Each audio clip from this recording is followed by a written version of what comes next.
Now pick it up straight.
Good morning. What is going on, everybody? Welcome to the National Scouting Combine Day 2. I'm your man, Eric Wilson, alongside my girl from NSPM, Miss Ruth the Truth Kekias is in the building.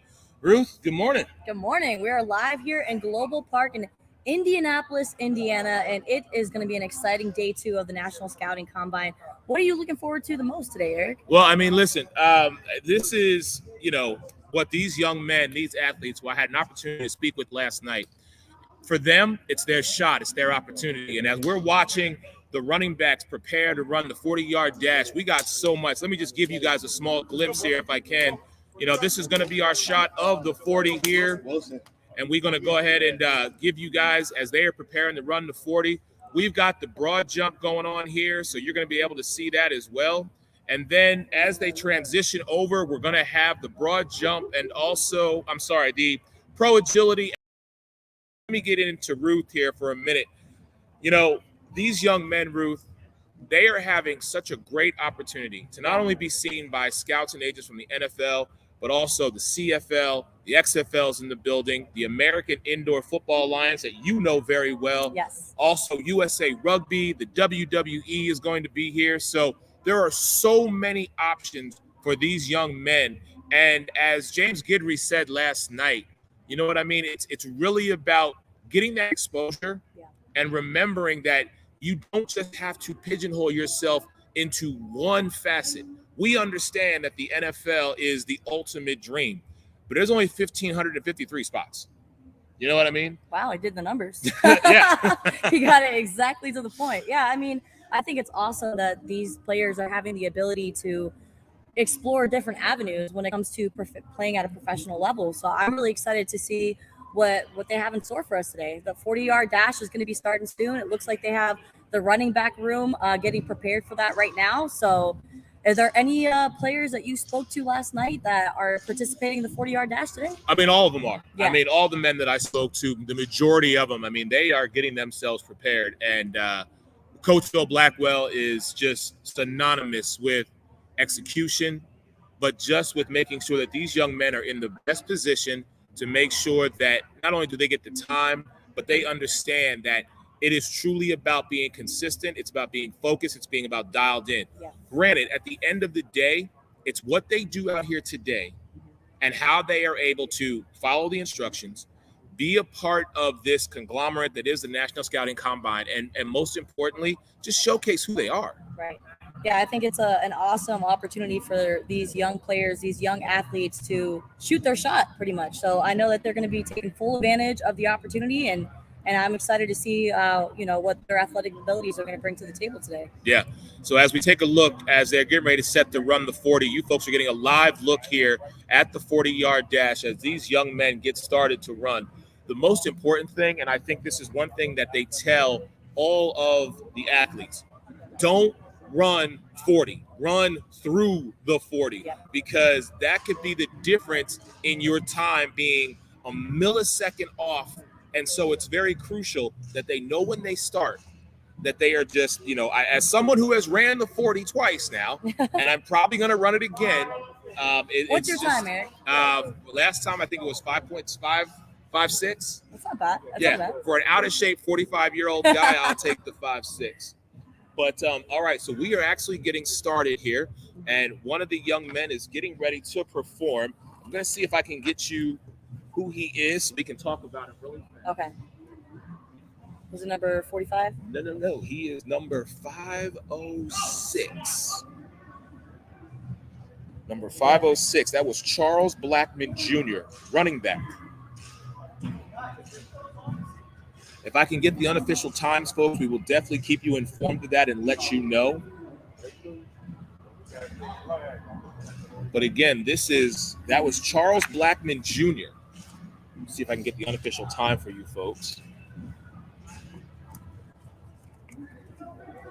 But again, we are live at the National Scouting Combine.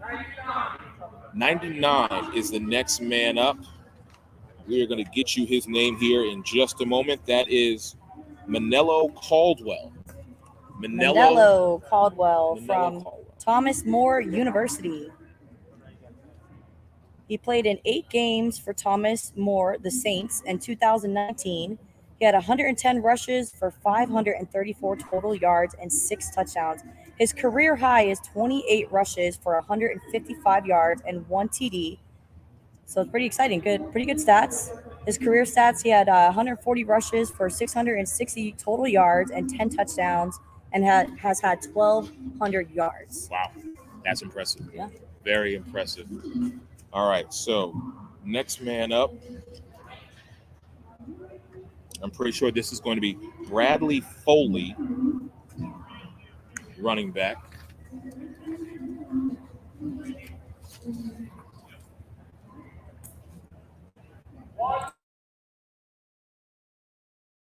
So yes, 140, number 140. That is Bradley Foley, running back. All right.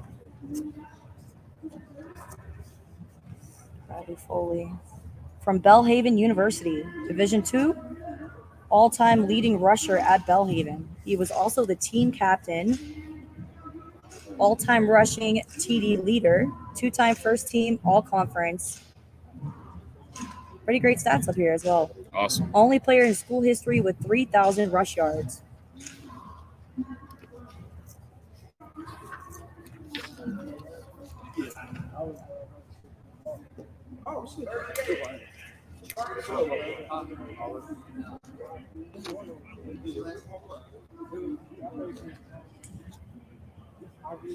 Yeah, you went to that game.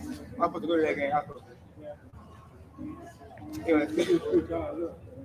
Again, you are getting a live look here at the National Scouting Combine, Grand Parks Event Center, Indianapolis. Running backs right now currently are running the 40. Again, you are getting a live look. Just making sure we hear the volume. Yeah.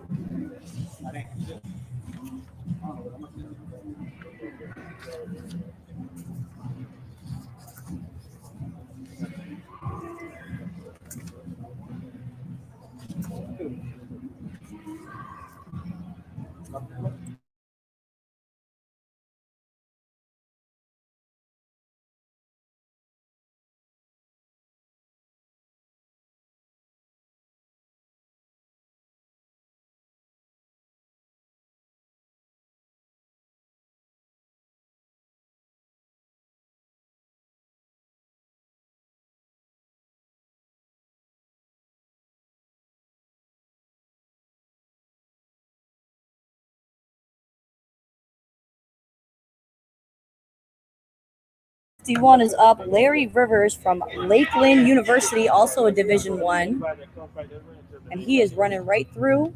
You guys are going to get a live look at this right now, the 40-yard dash at the National Scouting Combine here at Global Park in Indiana.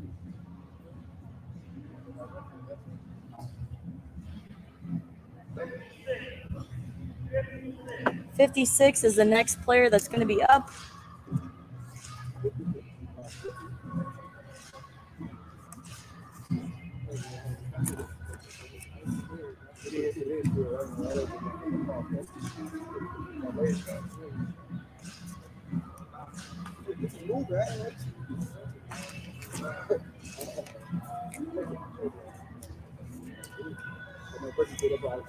Antoine Ship, number 56, running back from Capital University, Division I/II school. He made the all-time list for kick returns. In 2018, he was ranked as number 4 in the country when it came to kick returns. Now we have player 91 that is up to bat.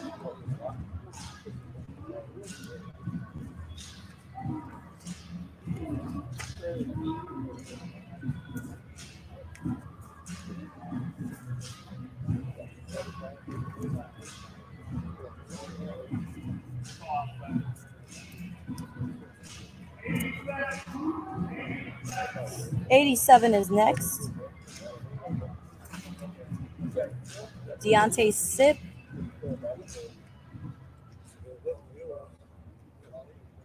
From Campbellville University. All-time leading rusher.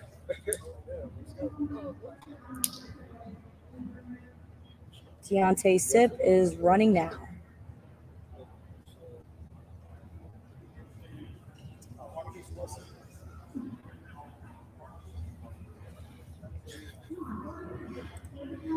All right, up next is number 210, Marcus Wilson, running back out of Pennsylvania.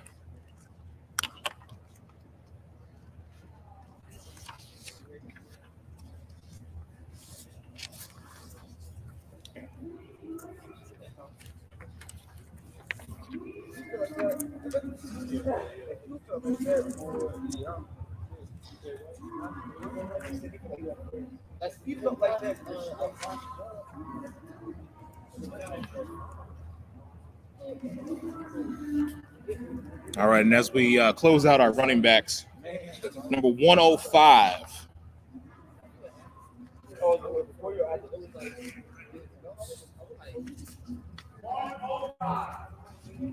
$105 is up next.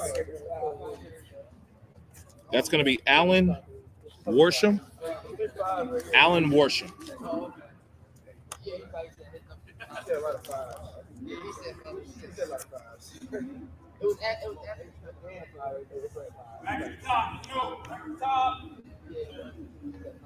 Whoever's first, Charles, you're first. Come on, baby. All right, they're starting it back to the top for the running back room for the 40-yard dash. This is going to be their second run. And again, starting with Charles Blackman Jr.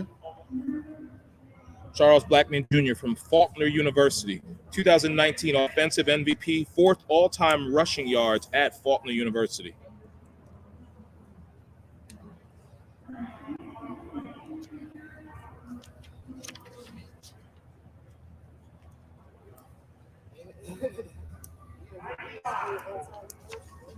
Number 99 is going to be up next.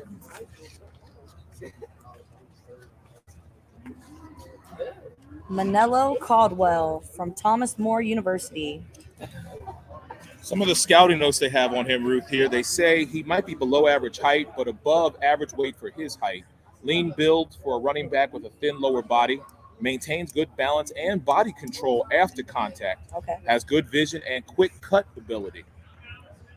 Which are all aspects of a great running back in the NFL. Someone who can extend the plays and keep their composure even though they're getting hit by multiple trucks as that defensive line closes in. Oh, yeah. What I want to see is I want to see what his yak is. I'm going to see what his yards after carry is, because that to me is a very telltale sign for a lot of these backs.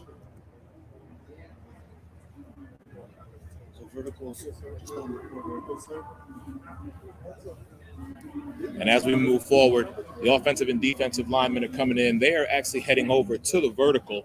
We're going to see if we can get that live stream for you as well as these young men keep going here. The National Scouting Combine Day 2. But let's get back to these running backs. Number 140 up for his second run.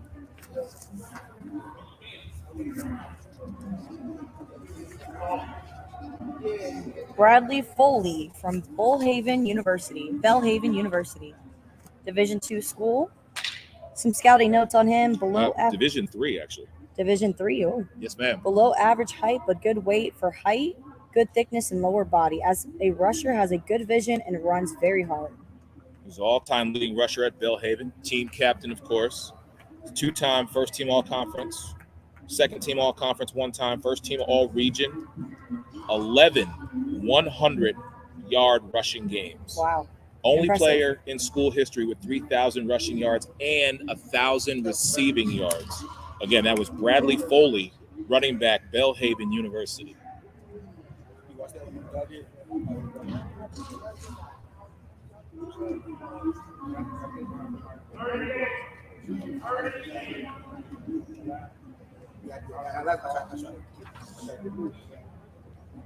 Like, yeah, you trying to remember, I thought you to the end, so it can stop you.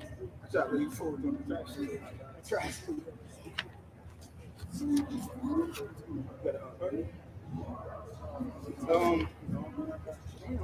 the better coach ain't invite you. I'm going to that one. Come on. Yeah, I'm going to that. He invited me down that D-line we had for the big dude. Wow.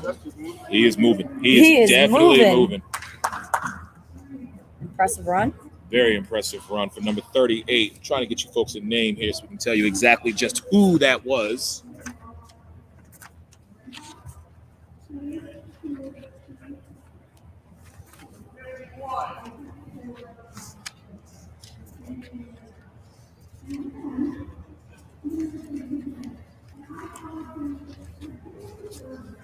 We are going to find him out in just a moment. But in the meantime, we've got 51, and I believe, Ruth, that is Larry Rivers from Lakeland University. Mm-hmm.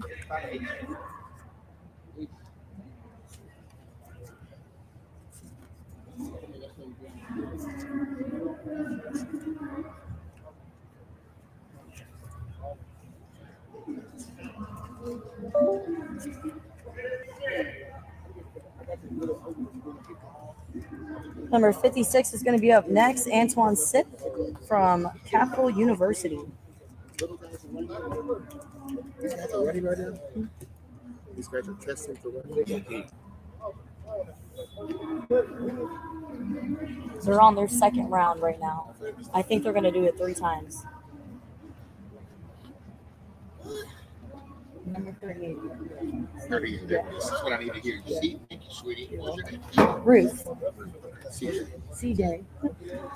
So yeah, folks, just to remind you, number 38 was Fred Pitts the fifth. I was like, I looked at him, I was like, wait a minute, I know this man because I had talked to him last night. Just, we'll see. Absolutely. Hope everything's going good. Everything's going good. We'll catch you.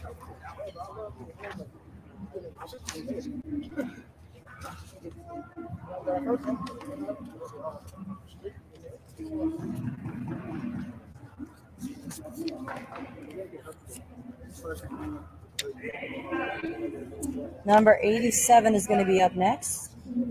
87, Deontay Sip.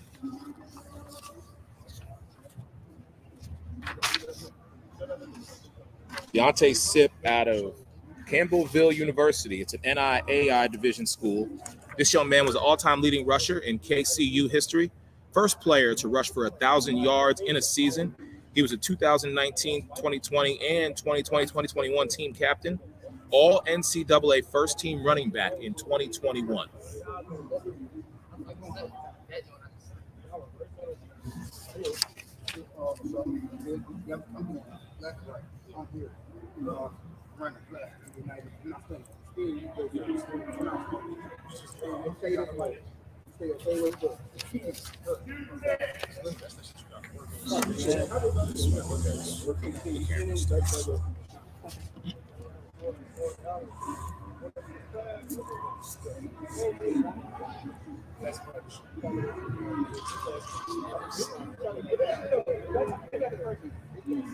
So yeah, Ruth, I mean, when you look at this so far, we've seen a lot of good running backs to start off here at the National Scouting Combine as Marcus Wilson runs for his second time.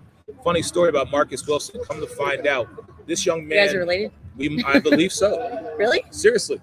We were having that conversation last night, found out he grew up, same town, hometown I grew up in, lived about 4 or 5 blocks away from where I grew up. Yeah, wow, so we actually were calling our parents last night trying to establish like how we related, like first cousin, second cousin, something. So look at that. I know. Family reunion here at the Combine. You know what I'm saying? I was like, wait a minute, this is real. So and what you said he went to went to college up there as well? Westchester University. Okay. Yeah. Westchester University. Something very interesting. Typically, when I come to these combines and I ask the players, which NFL team would they want to play for, a lot of defensive guys tell me Baltimore. They tell me Seattle. I can honestly say, a lot of the guys that I talked to this year, as a proud fan that I am, a lot of these guys were Philly fans. I only maybe had 2 Dallas fans. They go play for any how many? team. What was the number? 88. Out of 88, only 2. Only 2. I mean, of course. Does that surprise me? Not really. These are young guys.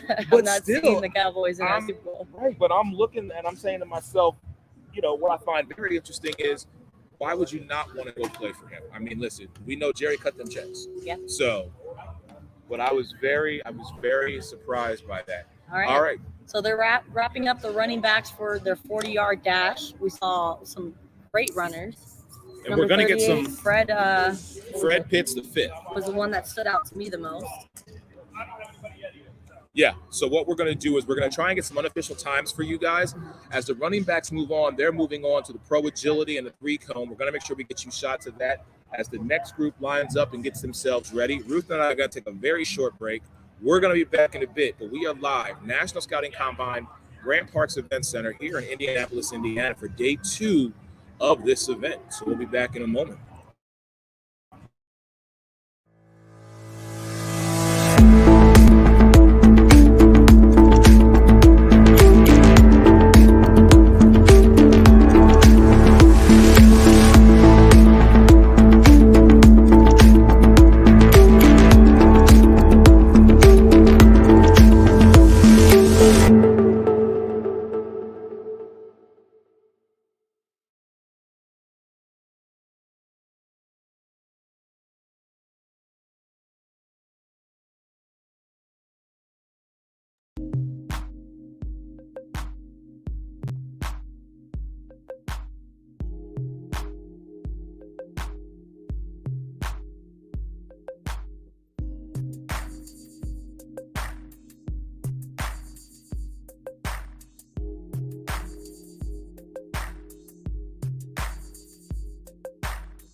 And welcome back to the National Scouting Combine here, day 2. Your man Eric Wilson alongside Miss Ruth the Truth from NSPN as the gentlemen get lined up to run the 40.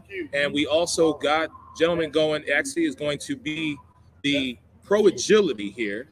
Let me give them the screen so you can see them. So this one, ladies and gentlemen, for those of you who know the Pro Agility, I know it says broad jump here. We'll get that changed here in a second. But it's the Pro Agility for basically they have to go one side to the other and then back, but they have to keep it one hand. And that sometimes can be crucial for a lot of these players because they're so used to touching with both sides, but they have to keep one hand. What do you mean by one hand? As in like touching down with one hand? Correct. Okay. Yep. So when you touch, you only can touch using one hand. So if you touch with the second hand, it doesn't count. Okay. And you have to do it again. Right. You know what? I'm going to see if we can get a better look into this. Okay.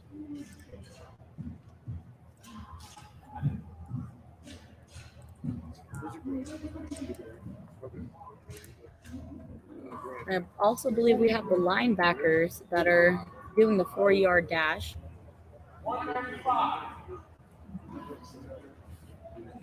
Let's switch over to that, shall we? The linebackers, like you said, getting ready to do the 40-yard dash here.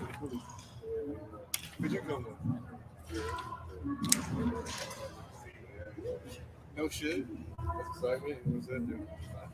No shit. Where you go? That's stud.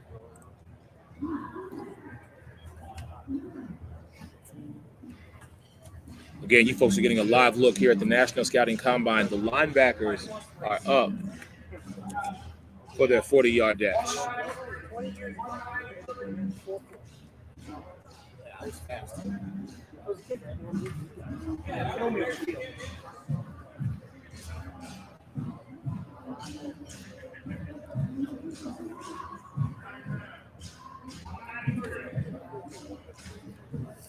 Number 193 is going to be up next for the linebackers in the 40-yard dash.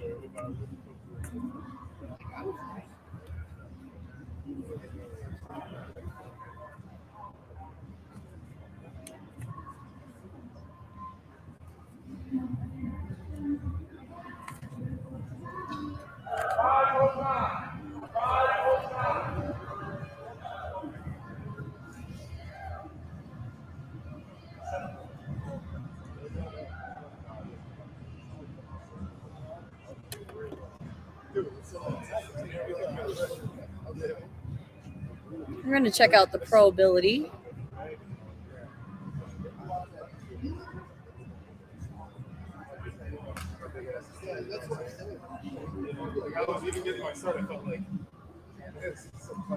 All right, we got a nice inside look on the pro agility here at the National Scouting Combine at Grand Park Central.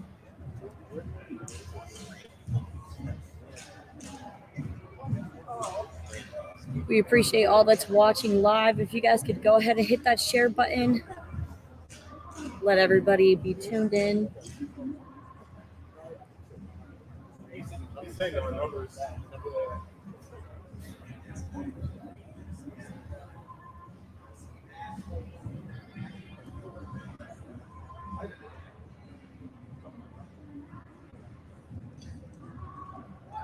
I go back momentarily to the 40-yard dash. We have our linebackers that are running the dash for the first time. I believe they're running them through twice for each player. Number 97 is going to be coming up first.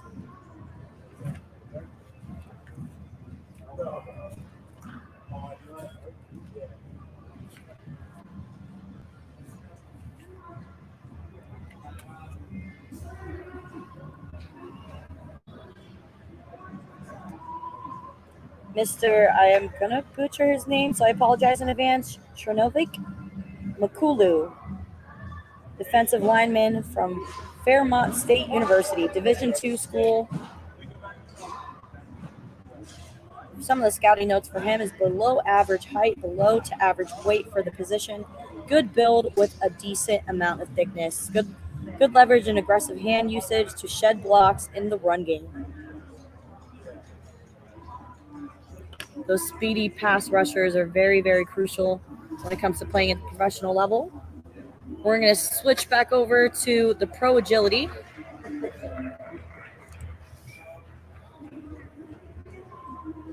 It's working good. Yeah.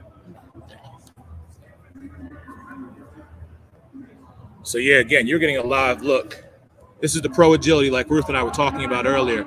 The importance of one hand is so crucial, because once you get yourself situated, you have to be ready to go both sides, left, right, or right, left, right, one hand. And that's the biggest piece. I did want to say that we will be having the Director of College and Pro Relations from the XFL joining Ruth and I to have a conversation about the importance of him being here at the National Scouting Combine today. And if I can get him to talk just maybe a little bit about the XFL. Yeah, he said he had a call Dwayne "The Rock" Johnson and get some permission of what he could speak of when it comes to the XFL. There's been a lot of press surrounding the XFL. They have some type of partnership with the NFL, so we're looking for that rejuvenated season for the XFL coming soon. So we will have the guy in the top office hopefully be able to speak with us for a little bit. I know you and I are excited about that, especially with the Tampa Bay Vipers. I just hope that they do a great job with the recruiting here at the National Scouting Combine, because the XFL Tampa Bay Vipers had a little bit of a struggle season. I believe they were 1-5 when the league folded. So I'm hoping to have a different outcome for the XFL, for the Tampa Bay Vipers. I think they will this year. I think when they do resurge and get themselves back together, right ownership, right management, partnerships that are going to be, not only lucrative for them, but for the players, I think we're going to really get a true football, what's the word I'm looking for? We're going to get that, something that's going to be sustainable, something that we are going to be able to enjoy, specifically you and I, because it's like I said, it is Tampa. But let's get back to the 40-yard dash here. And also we have the pro agility live again, Grand Parks Event Center, National Scouting Combine. This is day 2 for these athletes. They're going to be running their combine testing today. Tomorrow, these gentlemen are going to be here doing some drills. Like I said, we've got USA Rugby, we've got the XFL, we got the CFL, the American Indoor Football Alliance, we've got USFL, the USFL, WWE is being here. So I mean, let's get back to lots of opportunity, plenty of opportunity. Let's get back to these linebackers here. What do we got up next? I believe that is 176.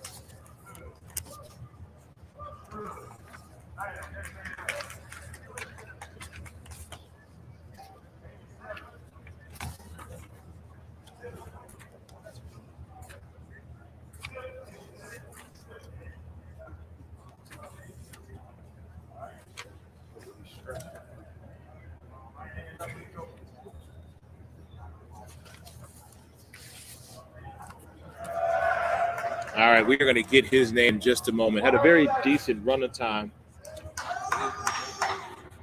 176 is Nate Weiland from Grandview University, linebacker.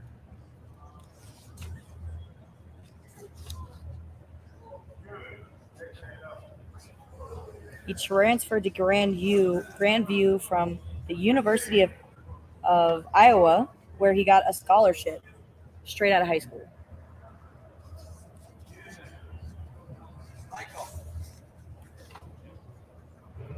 On the line right now is Nick Yearwood, linebacker, offensive linebacker. Nick Yearwood is on there right now. Had a false start. He's got to start again. See, that is the one thing when you are doing this 40. You have got to stay Be precise. be precise about it. Mhm. That's the biggest piece. Yeah.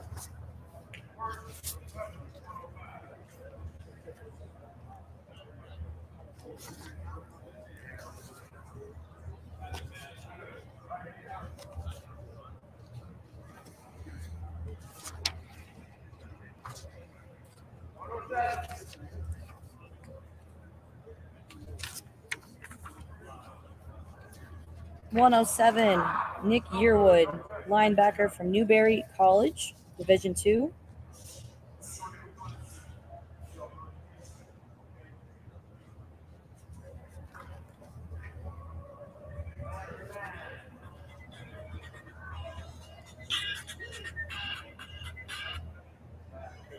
Wakanda forever. Step into the spotlight. You know what time it is. What these gentlemen are here doing today. Stepping into the spotlight.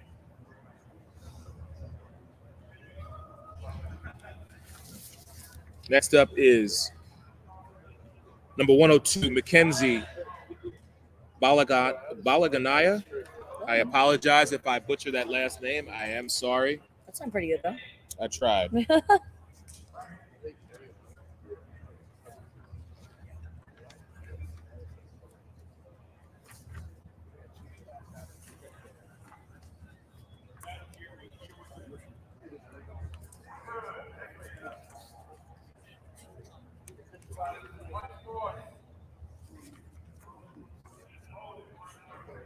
From the University of Wisconsin-Whitewater, 2021 WIAC Defensive Player of the Year for the second straight season.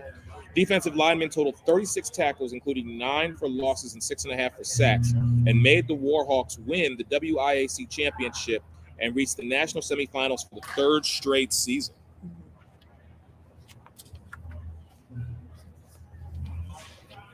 We will try to get you those unofficial numbers for the 40-yard dash as soon as we obtain those. Nate Wild, rumor on the street, he ran a 4.51.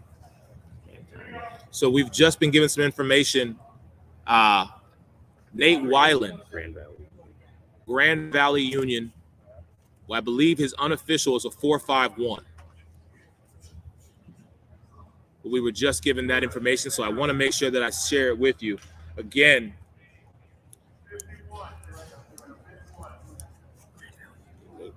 Nate Weiland, Grand Valley Union. Unofficial time that we have is a 4.51.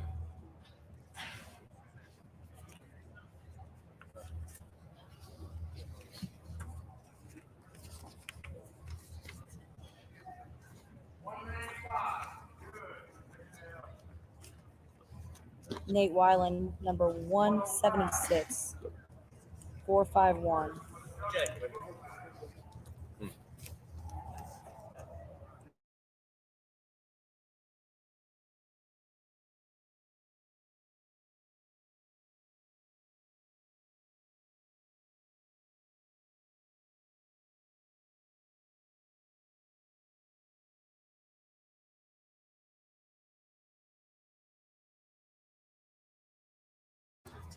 We're going to switch back to the pro agility here for just a moment as the linebackers are going. The running backs now.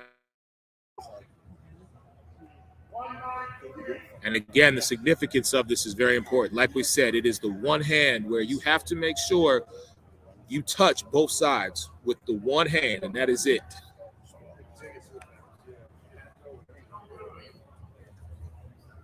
See, Ruth, a lot of these gentlemen, We're getting a lot of people in the comments asking about Ubong Udom.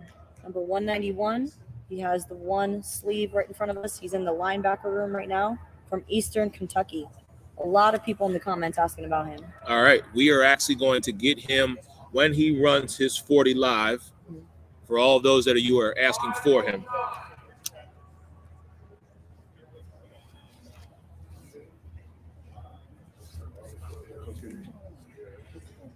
What's that? I'm great, man. How are you?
Folks are getting a live look at the linebackers running here, the 40-yard dash, National Scouting Combine, day 2 of the Grand Parks Event Center, along with the running backs who are doing the pro agility.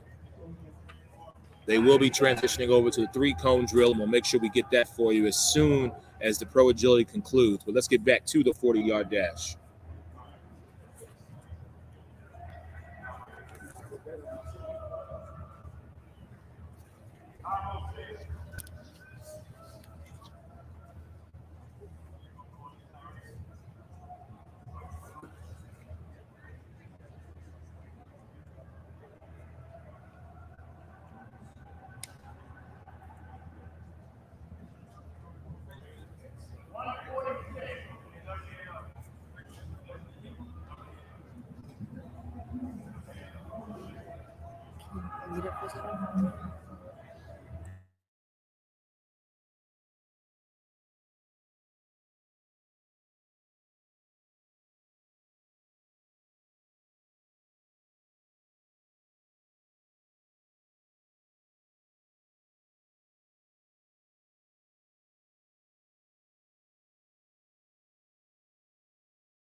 Do you see a blue light? I messed up. I know what I gotta do. Turn it on, plug it in. Light check. Do you see a blue light?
We got Nick Yearwood, 107 linebacker from Newberry College, running the 40-yard dash.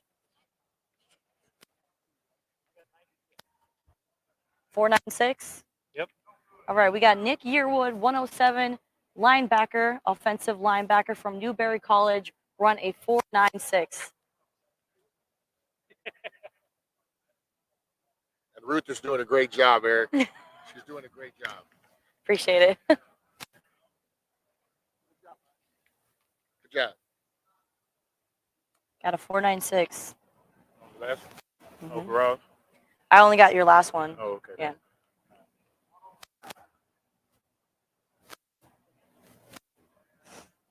And that will wrap up the 40-yard dash for our linebacker room. Headed back to the table with Eric Wilson. We are live here at Grand Park in Indianapolis.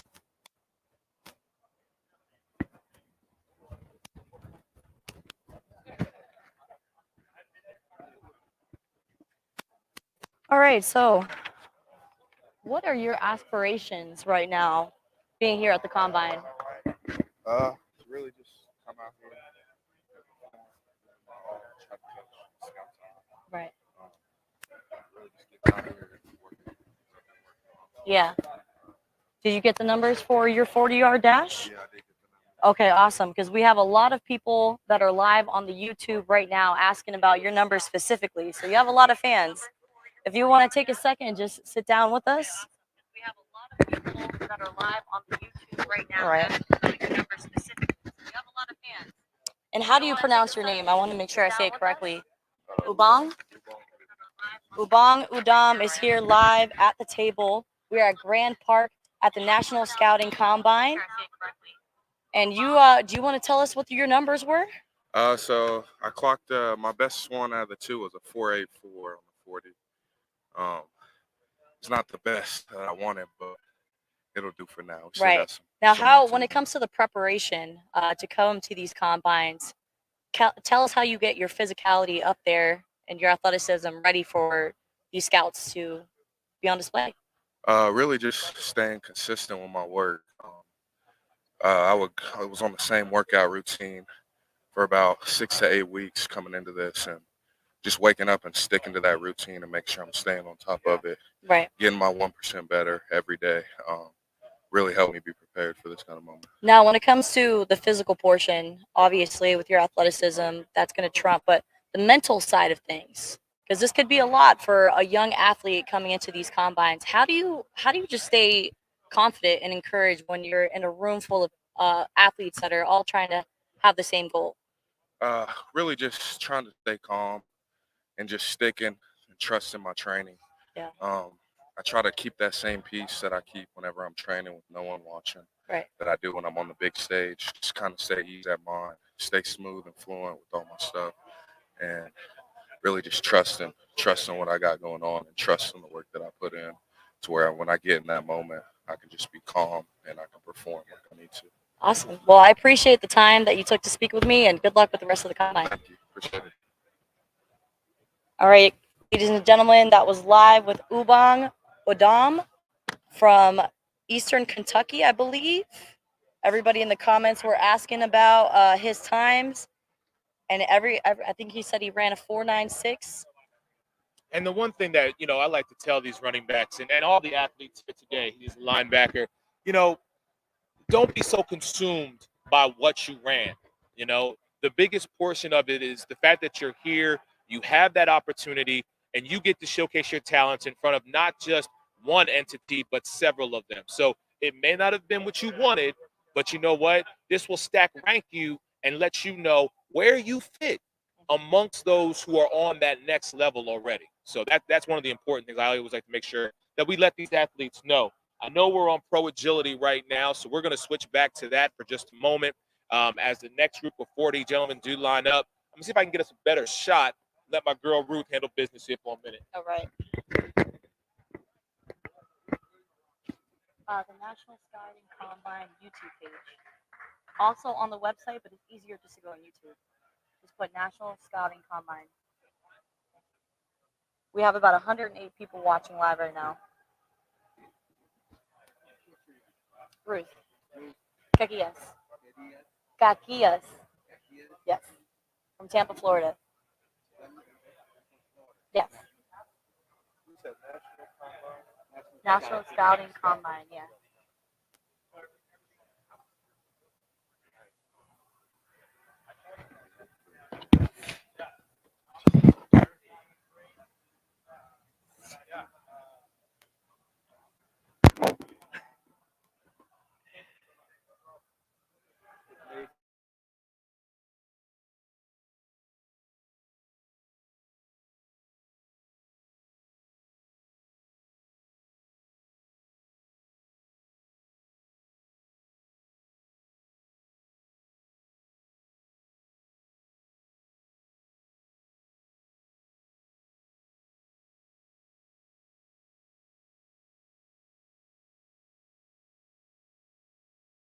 Better shot for pro agility. All right, we got a better shot for you guys for the pro agility. I believe we have our linebackers and defensive linemen that are on the pro agility right now. And again, the importance of running it. You have one hand, that's it. You use two hands, it doesn't count. I heard Coach Daniel say one guy had to do it 4 times. You know, coaches are going to look at that. Scouts are going to look at that. Can you follow these simple instructions? And are you able to do the simple task that is asked of you? So, you know, as we watch our linebackers, again, it's one hand. You get it, you go, you turn, and then you move out. So. All right, we got Ubong Odom from Eastern Kentucky up on the pro agility. We have his mom watching live as well. Proud mama. And see, this is just a walkthrough. What Coach Daniels does is he gives you the opportunity to get a walkthrough so that you know exactly what you're doing, so that your mind is right with your time. Yes. And that's the most important piece as well. Having that structure, having that ability to simply know it, see it, and then do it. Execute. That's it. Our running backs have moved over to the 3-cone drill. Now, that drill, let me tell you, Ruth, I don't know if you've ever seen a 3-cone drill, but that one requires a lot of skill, but a lot of quickness, because you have to go from one cone and then circle around another, kind of make like a figure 8 to come back, and then finish where you started. So it's not just based on agility. It's going to be based on coordination as well. Exactly. That's the important piece of it, too. I believe we have some gentlemen lined up to do the broad jump. Broad jump. All right, I'm gonna move the camera so we are good to go for the broad jump, so you can see some of this. Okay. We appreciate everybody watching live on the National Scouting Combine YouTube page. We have scouts here from the XFL, the USFL, the CFL, obviously the NFL. They're all over the place. Great opportunity for these young athletes to make a name for themselves and showcase their athletic abilities. That is what we're here to see.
All right, everyone. This is Ruth Kakias with NSPN live here at Grand Park at the National Scouting Combine.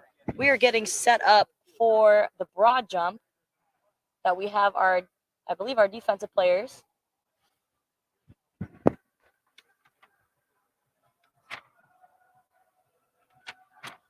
We appreciate all that is watching live. If you guys could take the time to share this onto your social medias and have everybody tune into the National Scouting Combine at the Grand Park in Indianapolis.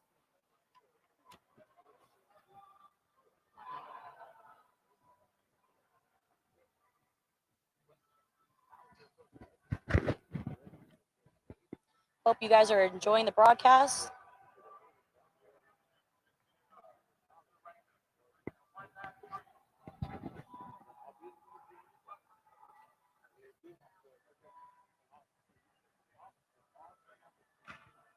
All right, we got Eric Wilson lining up the broad jump.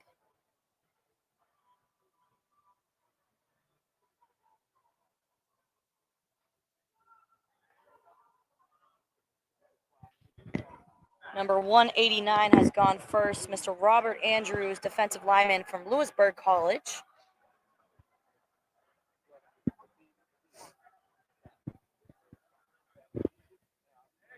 There we go. They are measuring that up right now.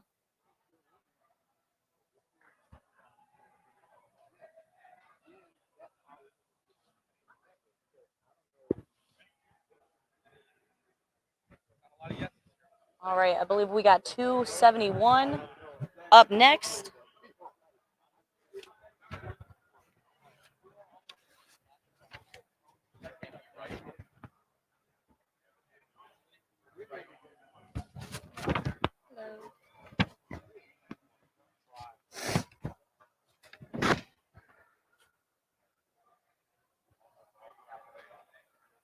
.201, Sidney Jones, defensive tackle from Southern Connecticut State.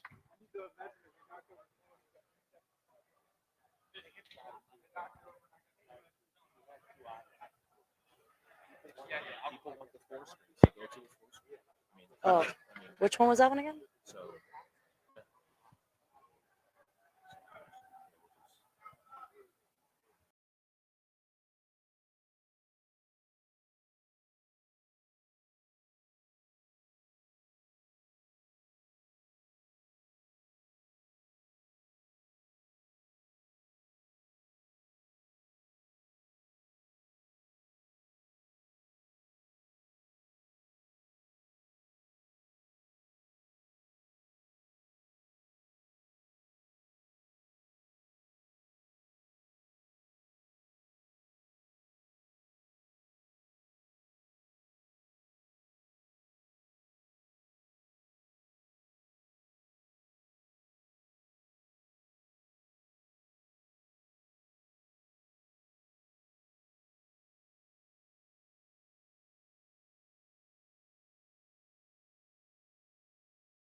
In, but then do it right there.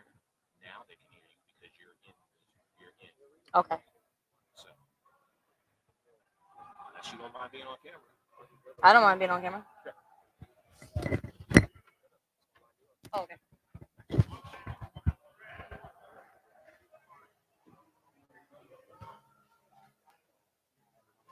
So you're good, and we're gonna go to.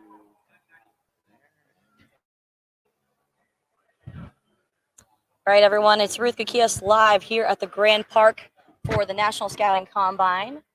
Right now, we have all three of our screens pulled up so you guys can see the broad jump, the 40-yard dash, and pro agility. We appreciate you guys tuning in to the National Scouting Combine. We have 191 Ubong Adam on the pro agility right now. I know that there's a lot of people in the comments that have been asking about him. He's been doing fantastic. He gave us some time to speak with us about his journey into the National Scouting Combine. He is going to be the one with the one sleeve on his leg.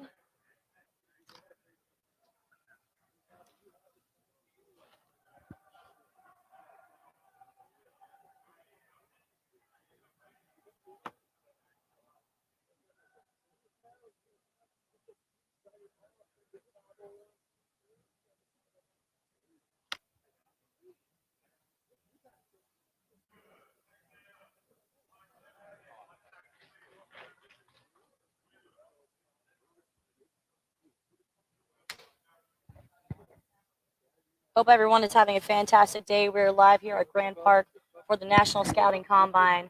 We have the pro agility, the broad jump, and the 40-yard dash available.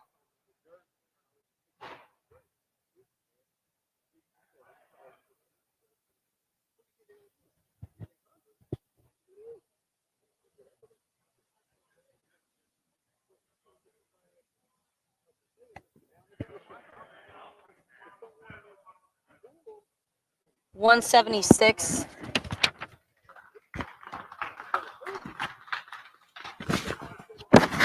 Nate Wildland, 176 linebacker from Grandview University, has just done his pro agility. He is one of the impressive candidates that has been sticking out.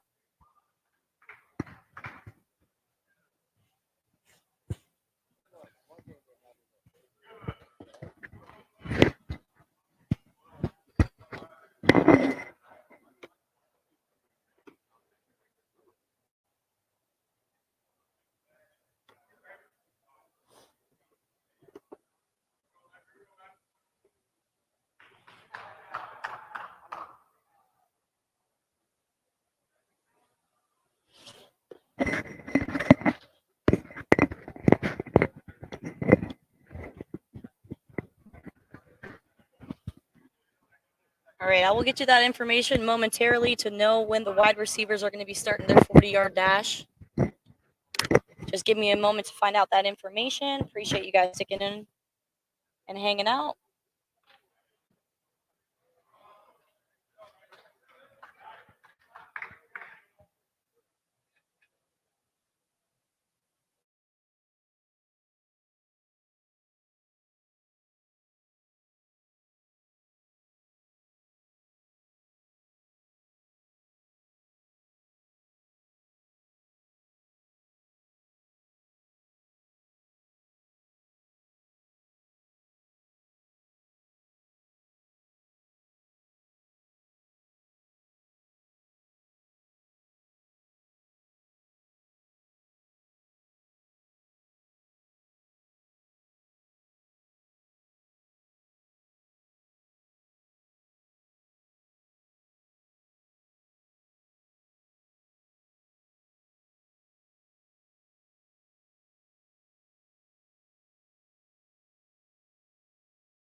What's up, everyone? It's Ruth Kakias with ESPN here at Grand Park at the National Scouting Combine.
So we are back here live, National Scouting Combine, day 2. You folks have been watching all day. Ruth and I are back here at the desk, and we've got the offensive and defensive linemen right now running their 40-yard dash. You folks wanted the quad, so there you go. You got the quad backs.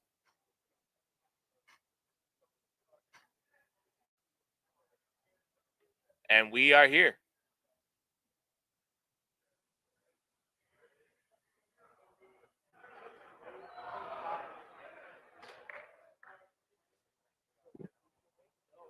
I think we might have some technical difficulties. Give me 2 seconds. Let me see what's going on, everybody. If you guys could still see the 4 screen, please let us know.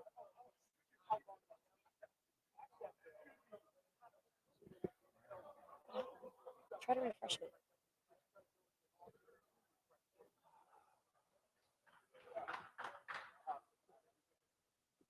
They could still see us. Okay, so we are still back. Yes, thank We're you back. all for chiming in because Appreciate that. we had some technical difficulties, but we are still good to go. We are still here. Yep, there we go. So like I said, we have the offensive and defensive linemen running their 40 time right now. And shout out to y'all. Y'all wanted to see everything going on. You wanted the quad box, so we got you. And this is it. We got me and Ruth in the top screen as the gentlemen are running their 40 as well. Some of them are doing the broad jump. We've still got the pro agility going on.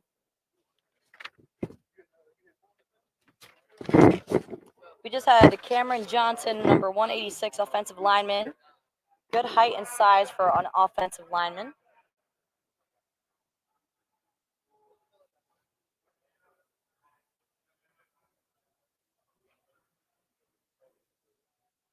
Ruth, I was watching the gentleman, the broad jump live, and let me just say, those boys were definitely, they got some height, they got some ups to them. Yeah.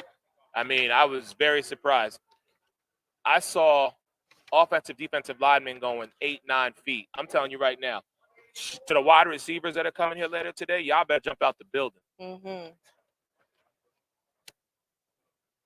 So Jalen Gordon, 197 from Davenport University, defensive tackle.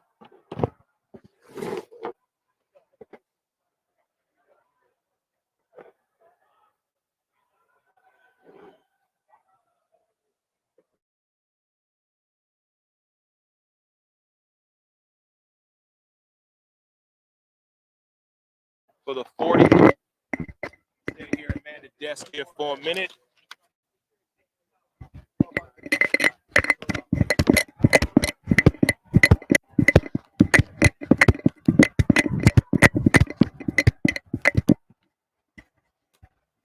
All right, number 184 has just ran the 40-yard dash.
We got 186, Cameron Johnson, the offensive lineman. About to run his time.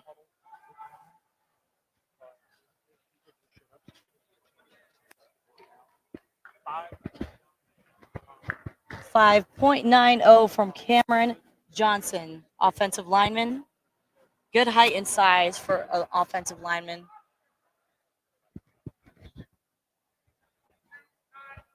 We got number 292 up for the 40-yard dash.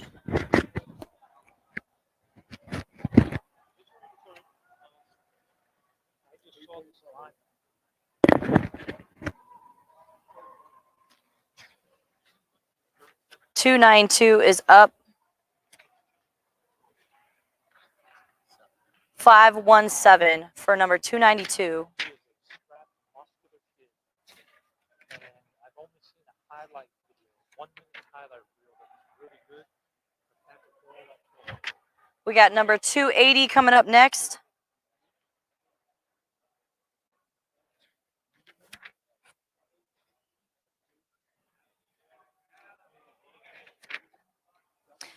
Malik Mosley from Edward Waters University running the 40-yard dash.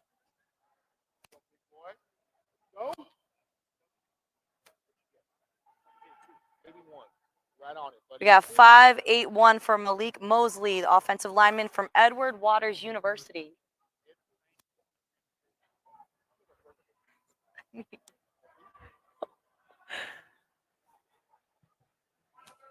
We got 131 up next on the 40-yard dash. Got the outside linebacker.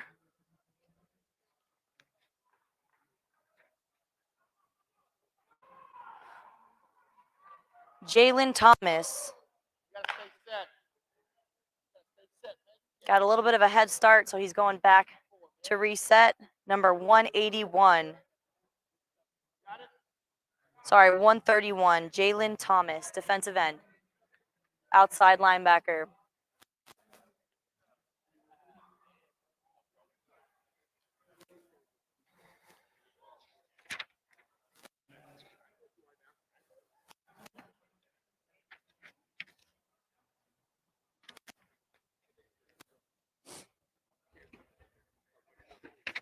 Jalen Thomas, number 131, defensive end.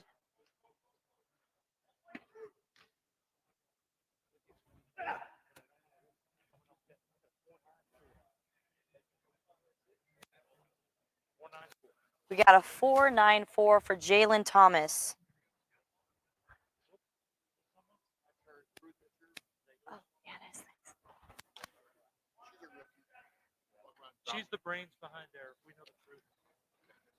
She's pretty face in the camera. Trying to get more viewers. Are you in Florida with her? Yes, Tampa, Florida. Yeah, I covered the Bucks this season. So you Yeah. know my friend Jenna. Jenna Lane. Yeah, Yes, I we've known each do. other forever.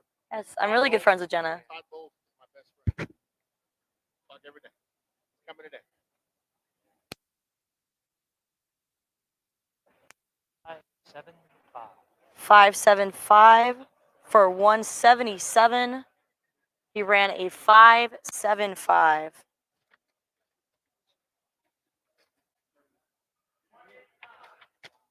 We got 189 next on the 40-yard dash.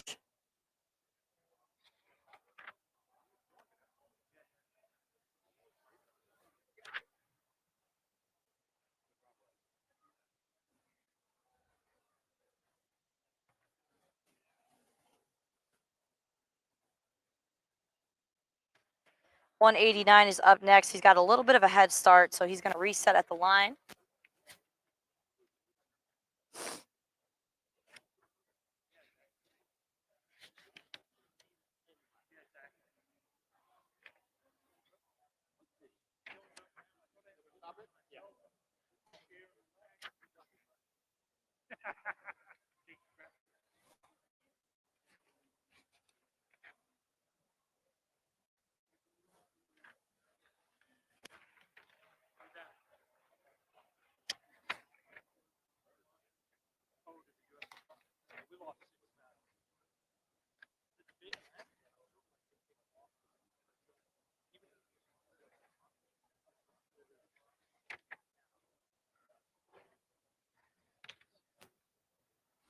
All right, 189, Robert Andrews, defensive lineman from Lewisburg College.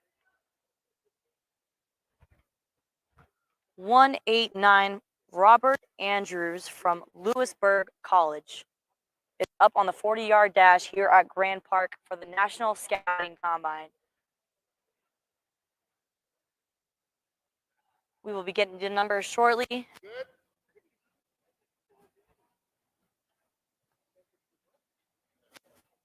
So you live in Tampa or St. Pete? Tampa. Stop it. See, I like St. Pete. I'm a St. Pete person. I was trying to get our boss to go get Richards. What? 189, Robert Andrews from Lewisburg College.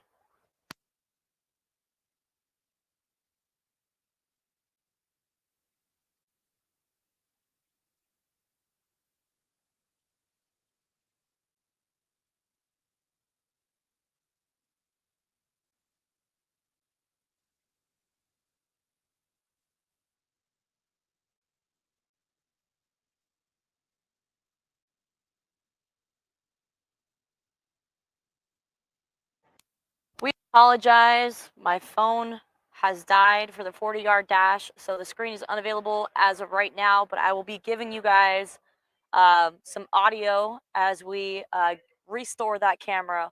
189, Robert Andrews, Lewisburg College, is up on the 40-yard dash.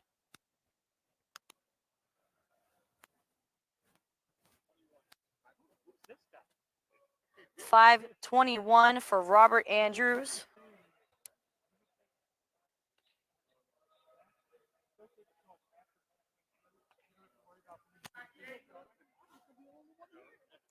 .298 is up on the 40-yard dash.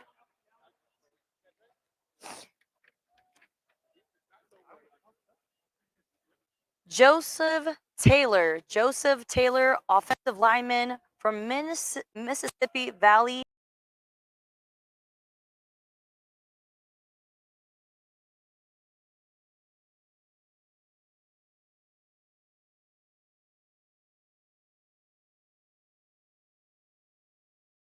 Valley State University, offensive lineman Joshua Taylor.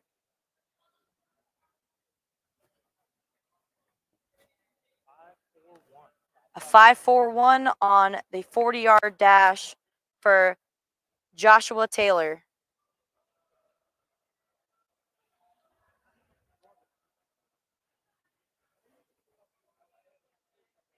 Joshua Taylor ran 5.91 on the 40-yard dash. We have 2:01 up next on the 40-yard dash here at the National Scouting Combine.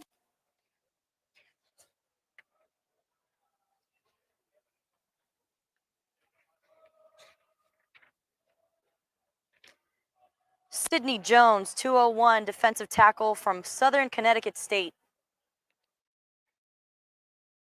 Sidney Jones is up on the 40-yard dash from Southern Connecticut State. Sidney Jones.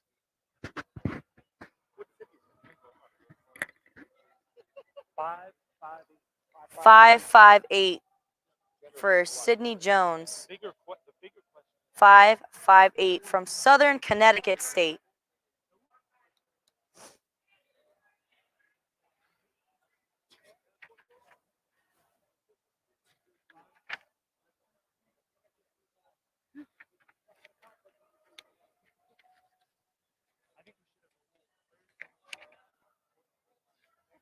We have 190 up next on the 40-yard dash here at the National Scouting Combine.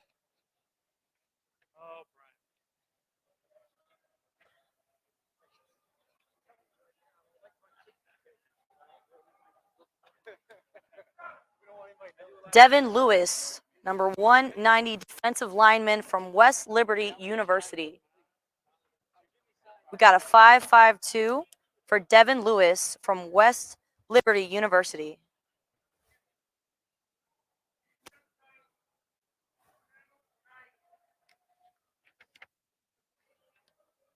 All right, next up we got 290 Jarrett Stinnen, defensive lineman from Ohio Northern University.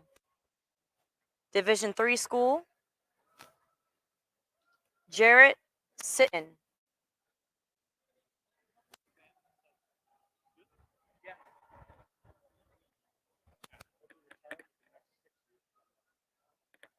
That's all?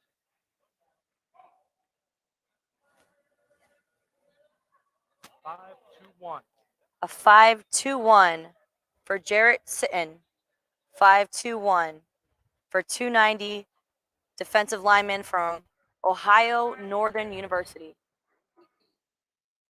5.21.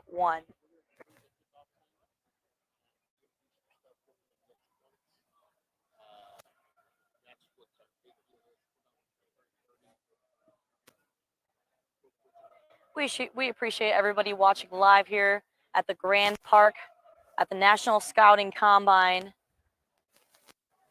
We are trying to get our video back up for the 40-yard dash.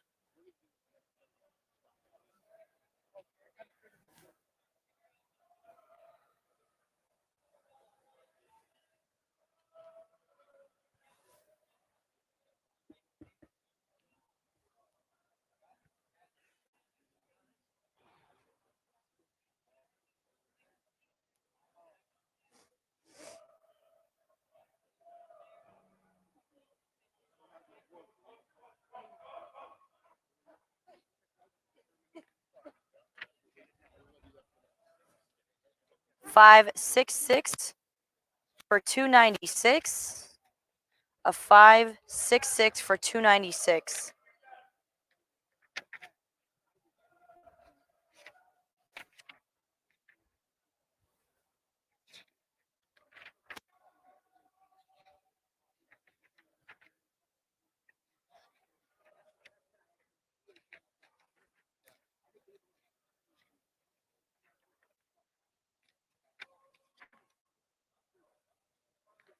So we had the 5.66 for Roderick Kirby. 5.71 for 211.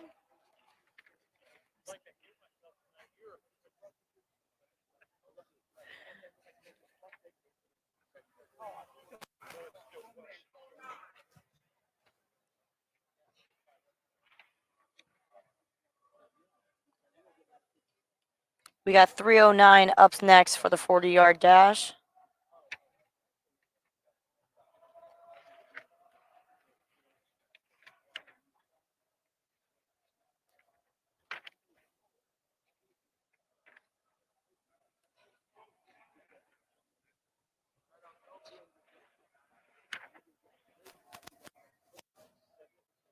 .570 for 309. 570 for 309. 309 is Joe Blitzstein, offensive lineman from the University of Wisconsin, Oshkosh.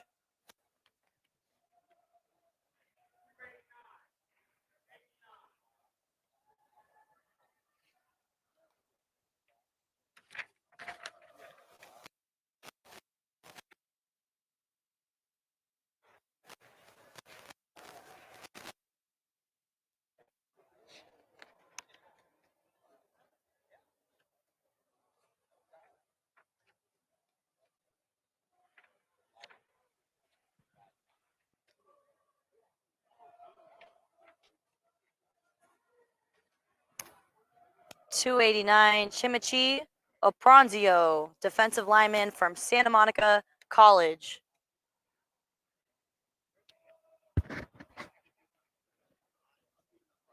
.513, 533, 533 for Chimike Apuzie, defensive lineman from Santa Monica College. How do you pronounce your name? Chimechino Apuzie. Aparanuzie. Yeah, that's awesome. 533. Yeah.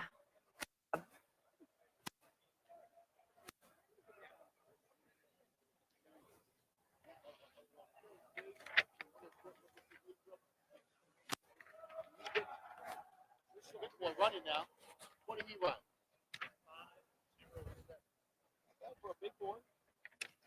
He knew what he was doing. What's that? He looked like he knew what he was doing. Yep.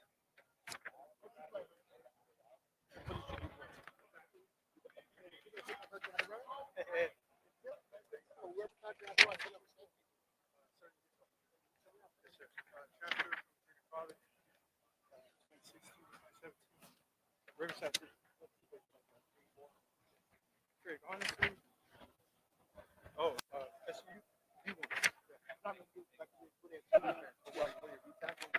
Yeah. So I ran 4.3. Okay. 3, 4.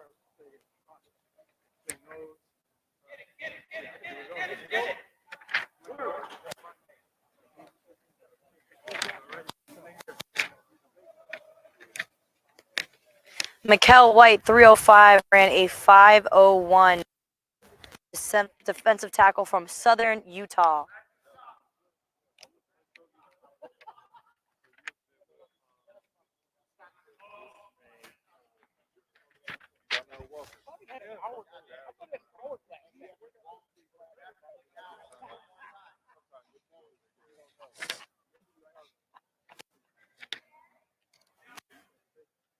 We have 205 next on the 40-yard dash. 5.43 for number 205.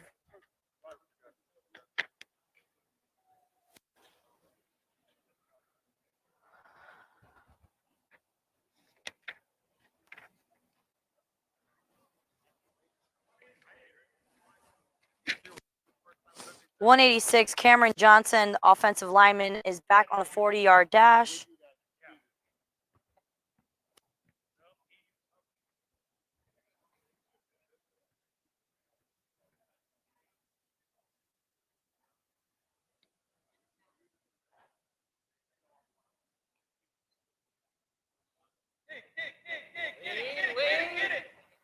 Yeah. 5.19 for Cameron Johnson, number 186. 5.19. Offensive lineman.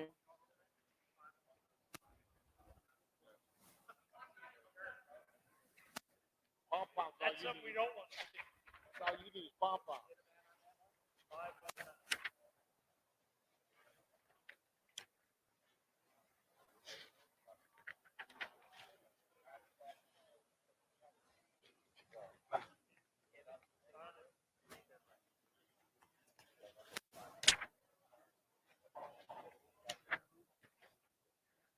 Eh? For who? For me, I'm Get out of here. I don't know what it was. What was that last time? 5.39. 539, big man.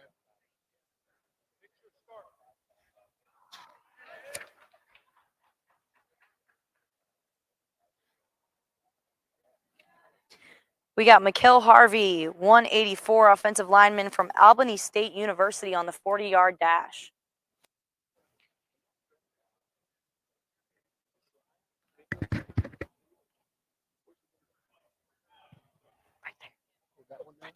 Mhm.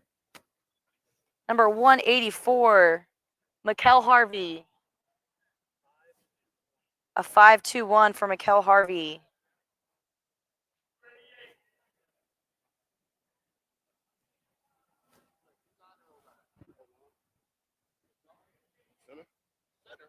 Snap the ball. Right, baby. Ball snap. Word on it. Like I thought. My Will Harvey. I got you down for a 5.21. All right, Mikael Harvey, 184, offensive lineman, and a center for 5.21 from Albany State University.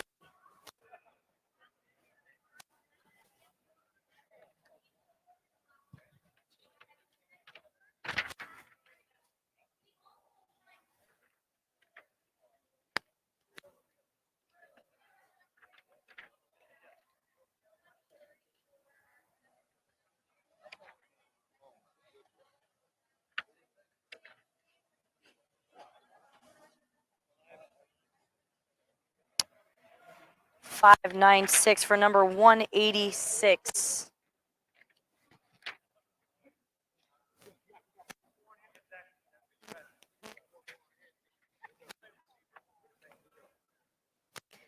Cameron Johnson.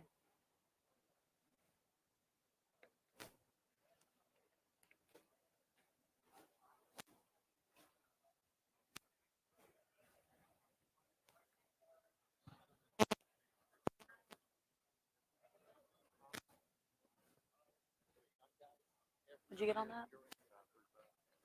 5.35.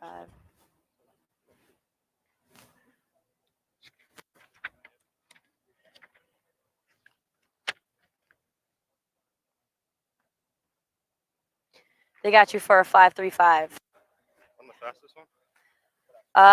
There has been a couple that were a little faster. Was that my first time? Oh, I didn't record your first one. Sorry. Yeah. Do they have it? My first one? They probably have. He's writing them all down. Thank you. You're welcome.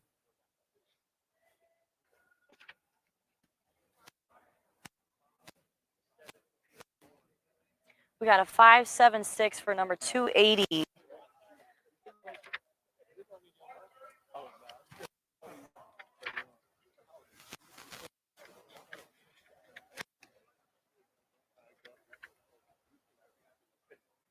$131 is next on the 40-yard dash.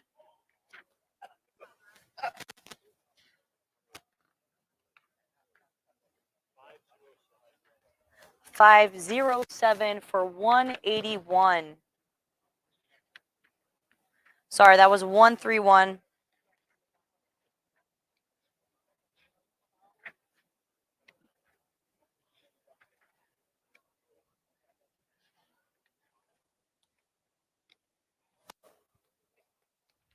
We have 177 that is up next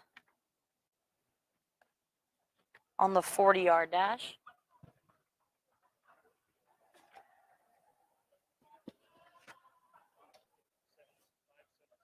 $577 for 177. $577 for 177.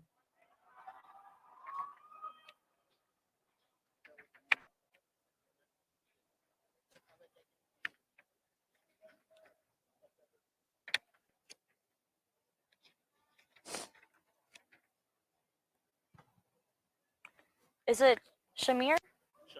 Shamir? All right. They got you down for a 577. Did they write your Swiss down or no? I'm not sure. I'm sure they do. The guy with the clipboard has all that. You're welcome. Tell my time. Did I record it? I'm pretty sure I did. Thomas. David. Let's see. 131. And your name? Jalen Thomas. I saw your name on this list.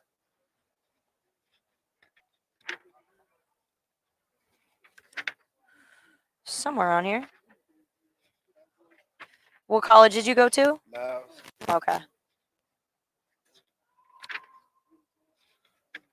What was your fastest time? Do you know?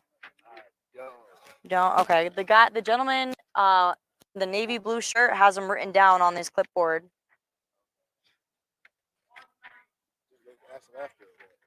I'll go ask him for you.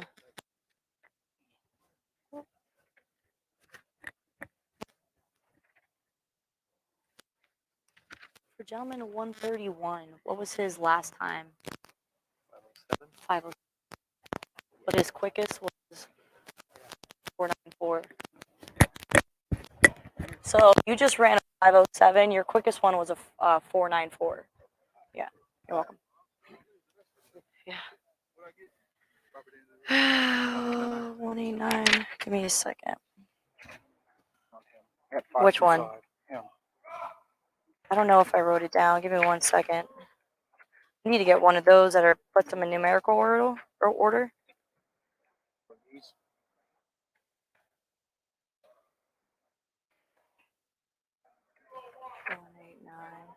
I got him for 521 on the last one. Yeah. Got you on a 521. Good job. Robert, right? Robert Andrews? Yep, got him. The thing around below 5'3" is interesting. Yeah. I'd take a 5 or 4.9, but what I'm really interested in is a get off, because at the end, it's never going to be running 40 yards straight for any reason whatsoever. That's true. I like him in the first 10 seconds to get around that corner. I want to control it when they finish. Who are you with? NSPN, but I'm also working with Eric Wilson for the Sports Arena. Okay. Yeah. You said NSPN? NSPN, What does this yeah. stand for? Next Gen Sports. Oh, okay. Next Gen Sports Network, yeah. We're based out of Tampa, Florida. Gotcha. Yeah.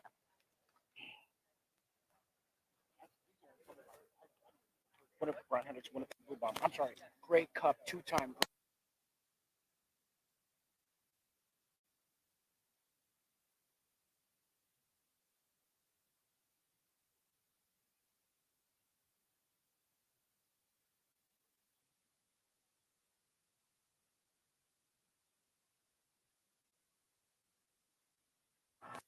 96 is up on the 40-yard dash.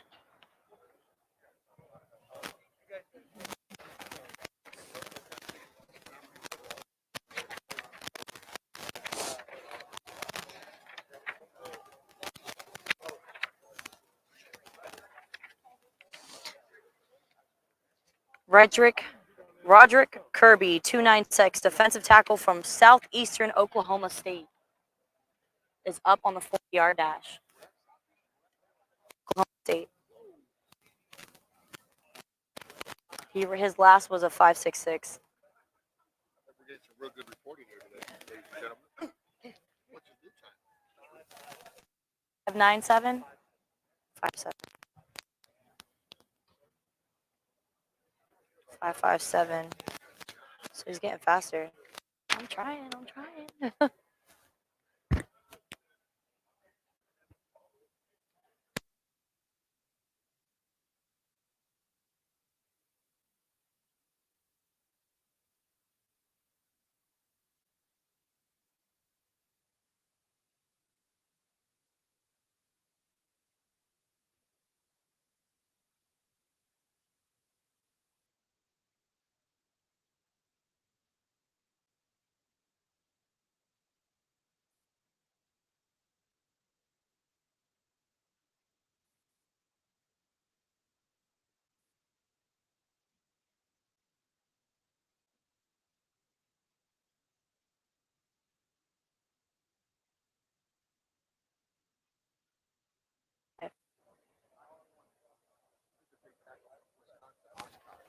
Mm.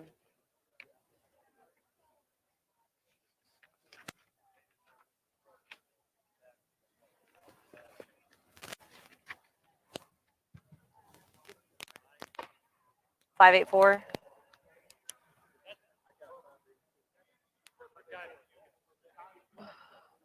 You got a 5.84. I don't think I wrote it down. Sorry. Thank you very much. Yeah.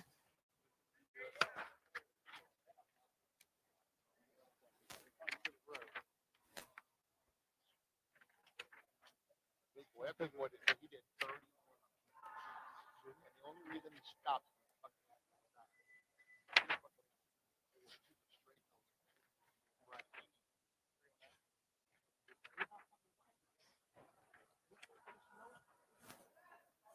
289 is running the 40-yard right now.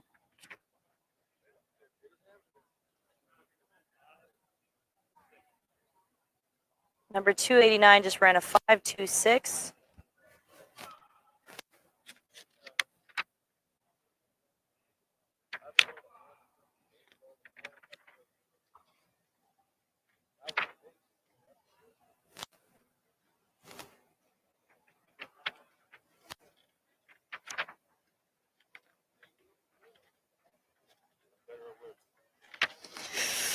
I didn't record your first one, but you just hit a 5.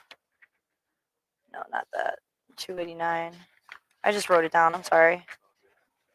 Did you pull a hammy? Did you? All right.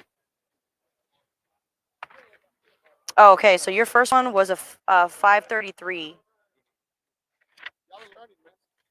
Yeah. Let me. Sorry, I'm trying to figure out with all these papers. I wrote it down somewhere. Where are you from? Pittsburgh, Pennsylvania. You went to college there too? Oh wow, cross state or cross country, literally. I got you at a 5.26. Oh, okay. Yeah, it's a little better. Yeah, that was an improvement. Yep, 5.26.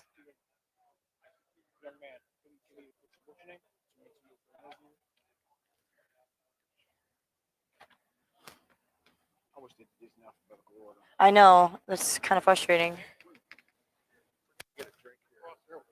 Yeah, I got you. But I want one too.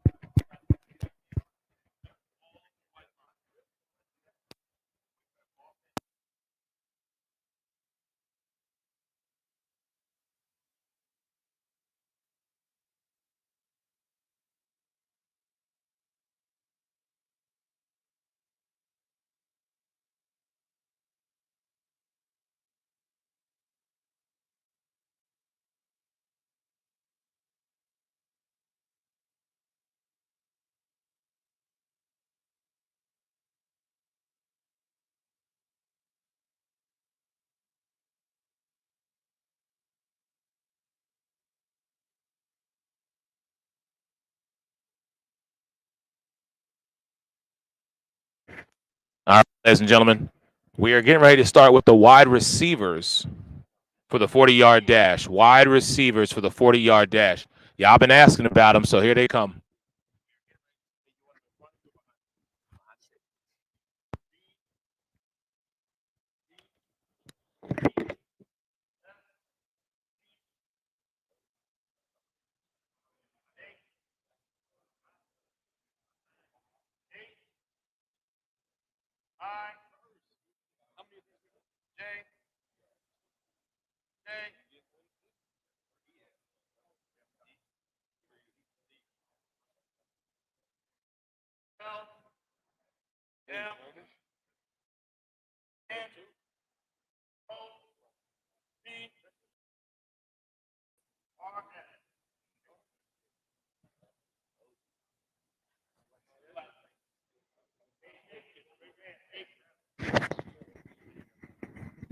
All right, so again, I got my wide receivers lined up right behind me. They're getting ready to do their thing at the 40-yard dash. Meanwhile, I've got my offensive and defensive linemen at the pro agility getting their reps in. So we're gonna see what we gonna see what the divas of the group are all about, because you know they're the ones to be quick talking about what they can and can't do. So That was his first one. That was the second one for 203, Anthony Barber. Anthony Barber, 5.2640, 5.3240.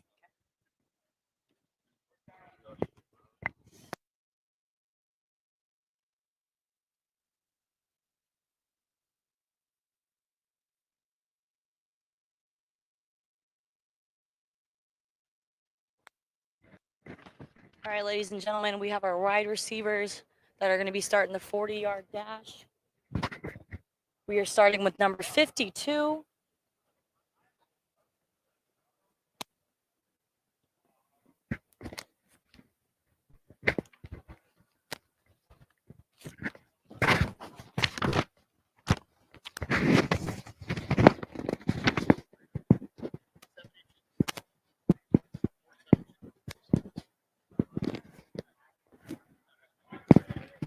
All right, 52 ran a 4.72.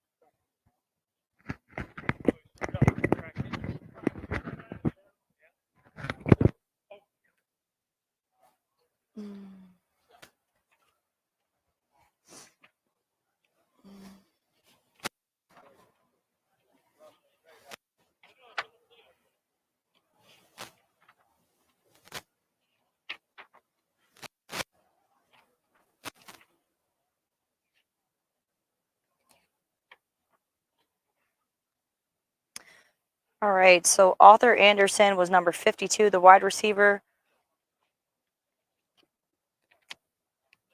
His first was a 4.72.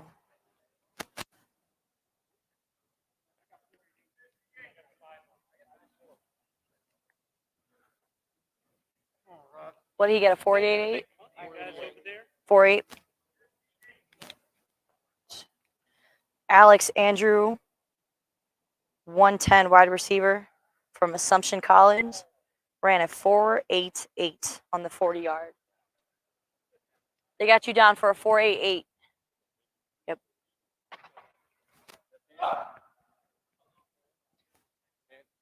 Hand? I think laser. Yeah. 4.58.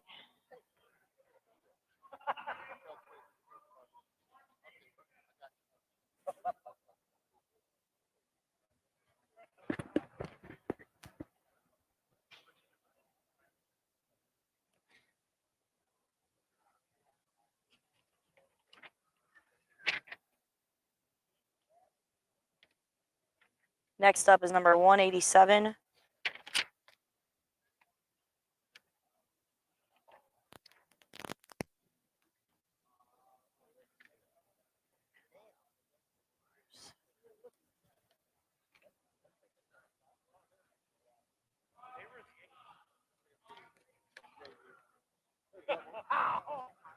For number 187, he ran a 4.71 for number 187.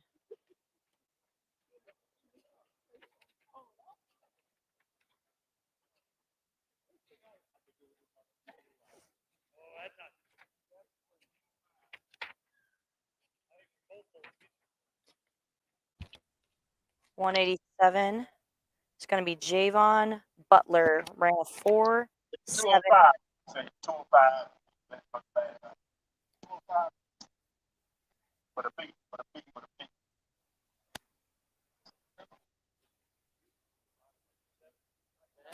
Right hand. Right hand. Right hand. All right. For number 565.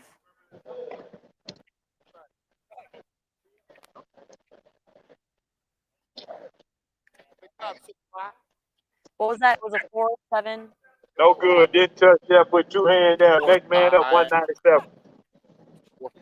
457. 4.57. Don't get over there. Stop right here. 197.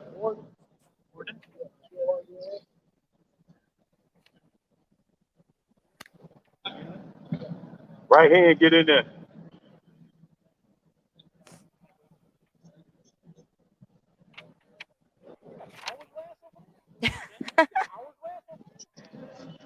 No good. Missed. Two hands. 184 in there. 7.4. Go around the corner. 184. Harvey.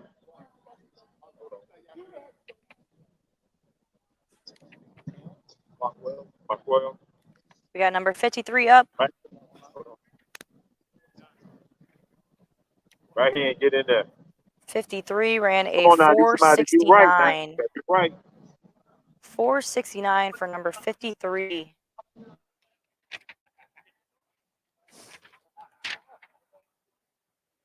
What was your name? Okay. They got you down for a 4.69.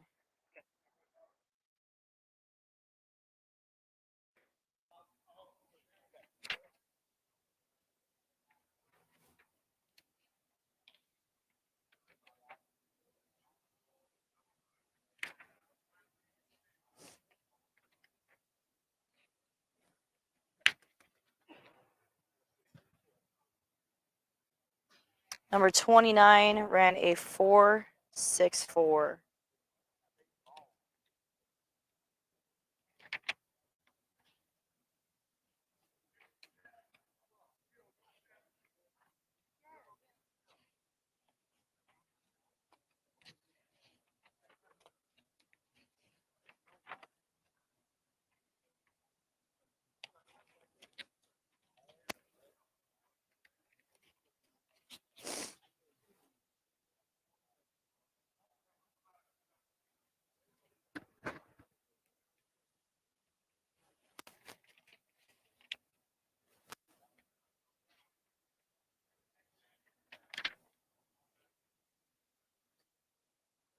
Got number 57, Devon Blair Jr. Got a 4.77 for number 57, Devon Blair Jr. I don't know what that means. I think it just means she's trust. She trusts. You know why? What's that? You were the only one here in the beginning. She had no choice. Now she has a choice. She already stuck with you. Or maybe she's just telling you that you're the opposite. Right? I'm not in this.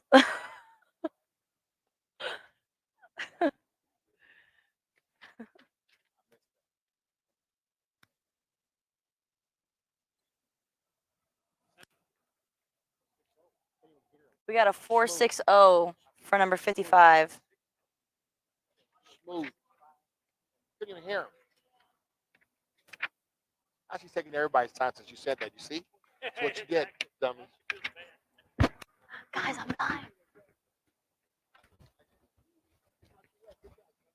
Thank you.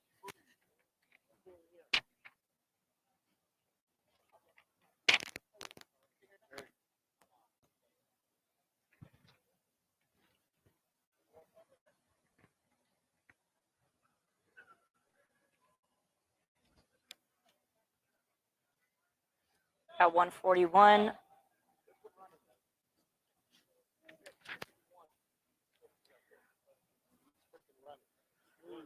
Four six 464.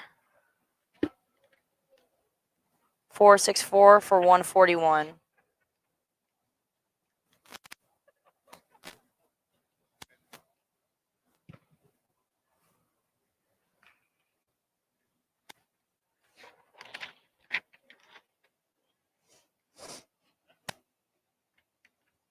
They got you down for a 464. Laser.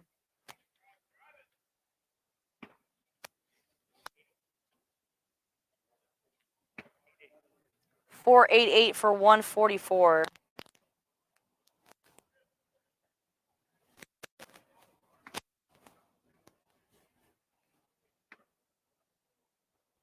They got you down at a 488. You're welcome.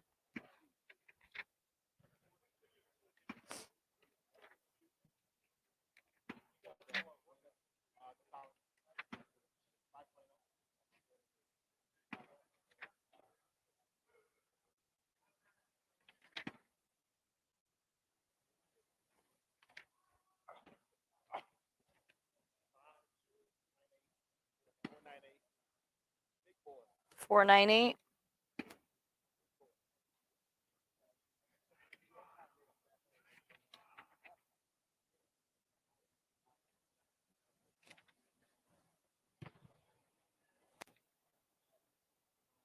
They got you at a 498.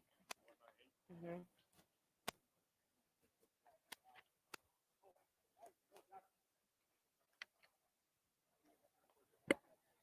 $95 next.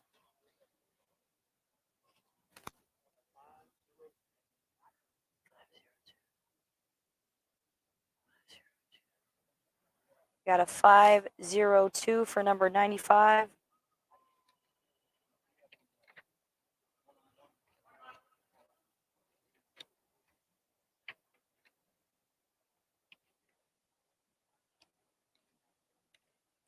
How do you say your name?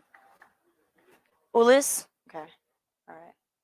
They got you at a 5. What was it? Yeah. 502.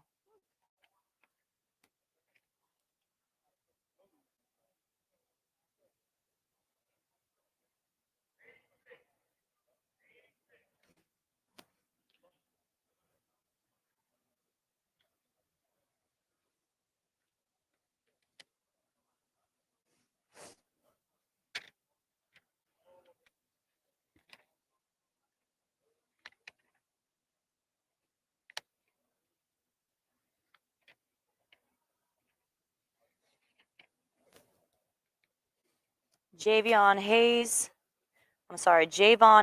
number 86, wide receiver from Fairmont State University, is up next on the 40-yard dash. Javon Hayes.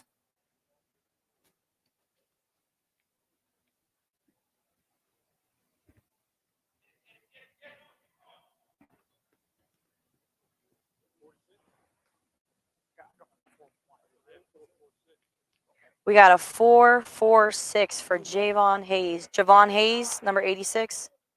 446. Javon Hayes.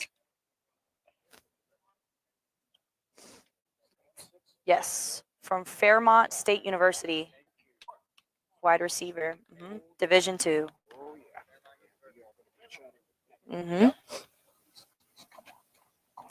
Yeah, he's quick. 446. What'd you get on that one? 472 for number 39.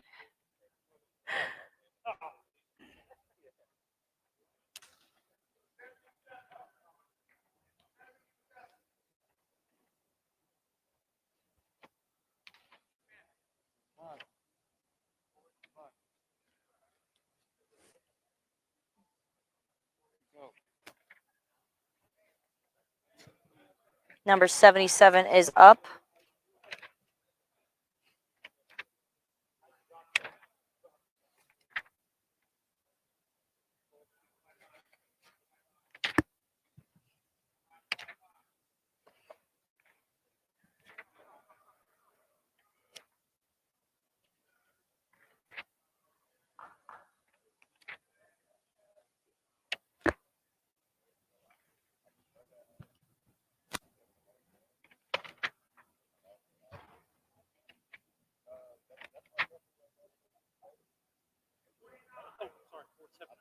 470 for number 77.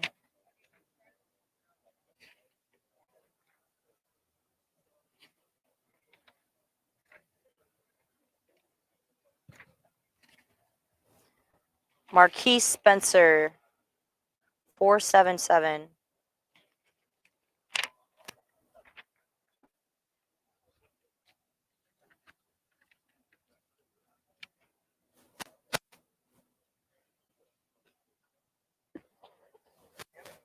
Rough.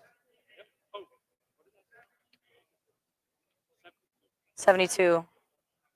472 for number 49.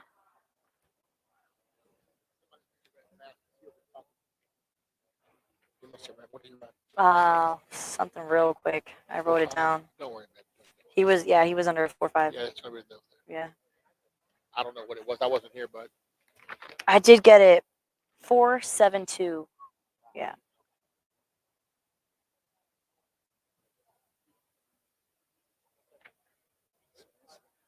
I did write yours down.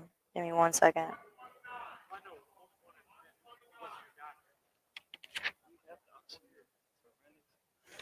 Say it again. You got a 4.7 flat. Right. I would tell somebody. Yeah. Speak up.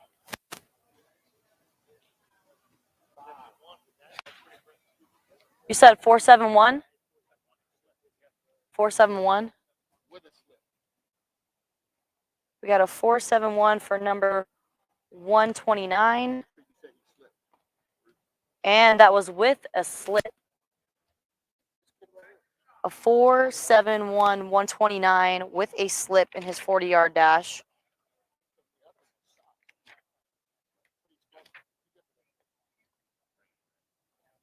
Jatavion Tolles, wide receiver from Tolan University. They got you down on a 471. And that was with your slip, so good job.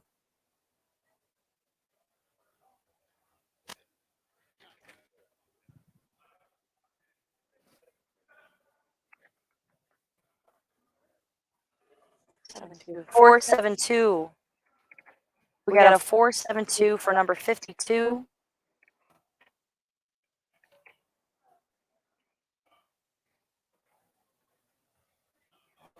Four seven two.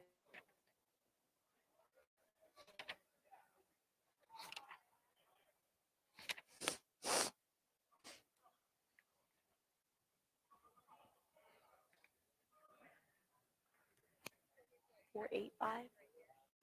495. We got a 495 for 110.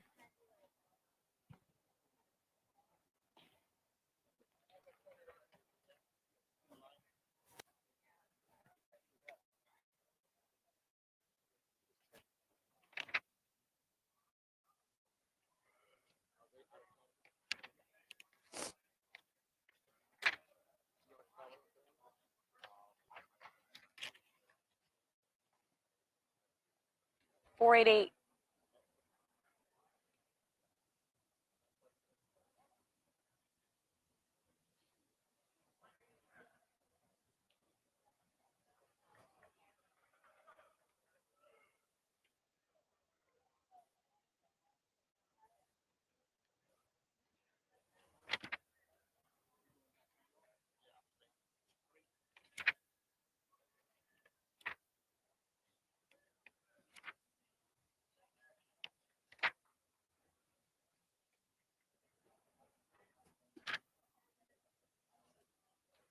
A 471 for 187. 471 for 187. I believe that was the same number that he had on his previous run.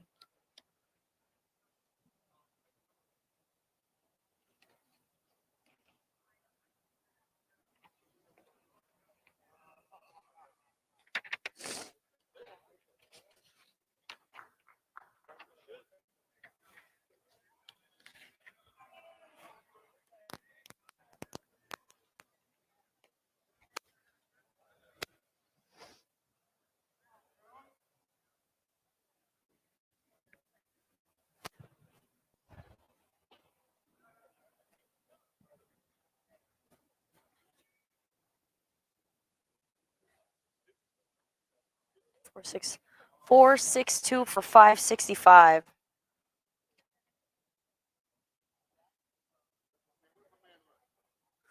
4.82. 4.62.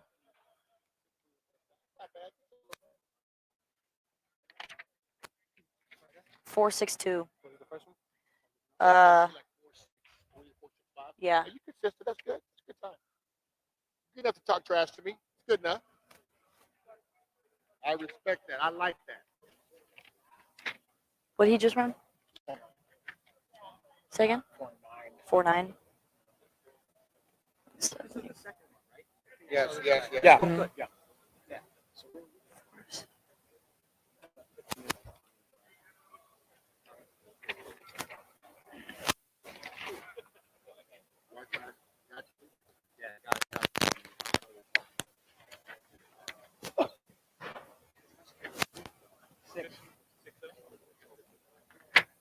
Okay. You said 6.9? 5.9. 4.59. Where did you play? You got a 4.59 that time. Your first one was a 4.69. You're welcome. That was Grady Sonhen from Minnesota State University.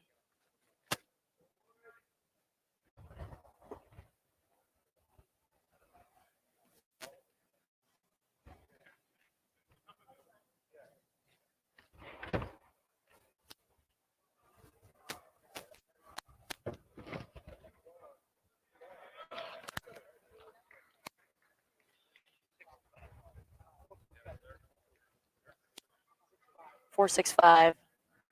We got a 4.65 for number 29. 4.65.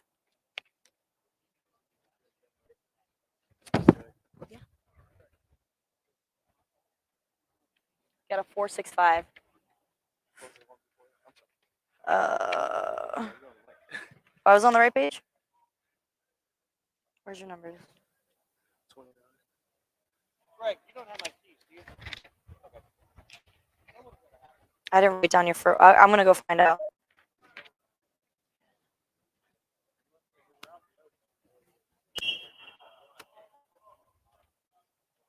What did number 29 just run? What was his first one?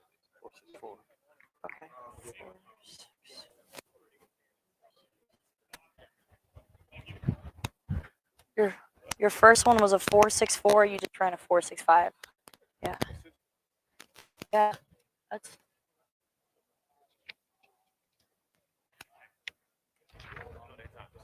They don't need to know their times. They're worried about their times. They're worried about the wrong fucking thing. Pardon my language.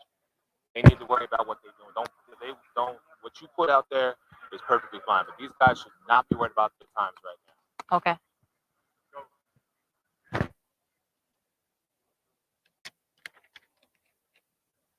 This is holding up progress. I Yeah. appreciate what you're trying to do, and I do. I thank you a lot. But Yeah. they should not be concerned about that. They can figure it out after the fact. Okay. You're right. Oh, I know. Oh, I was. And they never gonna be happy. Right. Exactly. So I'm not going about telling. You talking about the 4-2, they ran 4-1-6. Right? Usually announce it ahead of time so hey, don't ask for your time. We did. We told him last night. But she wasn't there, so I was just. And like I said, I appreciate what she's doing because this is huge. But Good job, Ruth. Screws all the no. I'm gonna go sit down now. I'm gonna go crawl under a No, hole. the problem is they walk back through here, so you need to get on that side. They won't ask you. Okay. Okay. And you're talking and they hear you. Yeah. You get on that side, nobody gonna hear you. Because they keep asking me their times and they don't want me to tell them. Okay. Yeah. I'm on leave. She wants to be with the real football. Oh my goodness. Never in my life have I ever played JV. No sport ever in my life. Always varsity. Even freshman year was varsity. Sorry about that, guys. No, I'm on the live mic. We are live.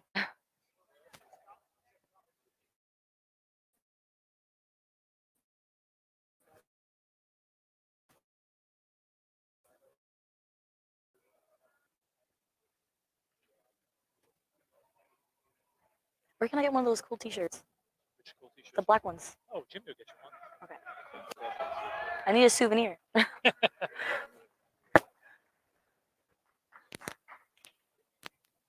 All right, we got number 57 back up on the line for the 40-yard dash.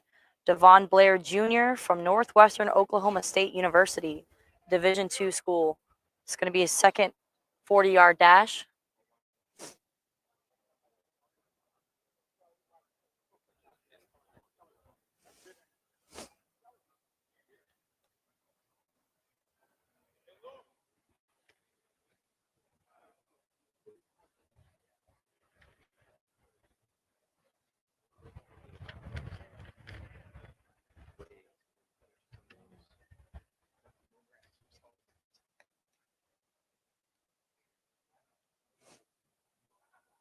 Number 57, Devon Blair Jr. is up on the 40-yard dash, wide receiver from Northwestern Oklahoma State University.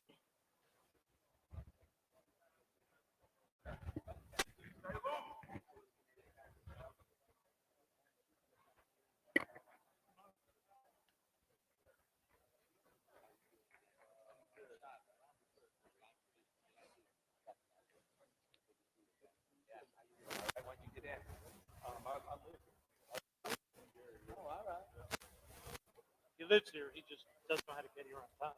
That's all. Probably took the scenic route. Definitely not.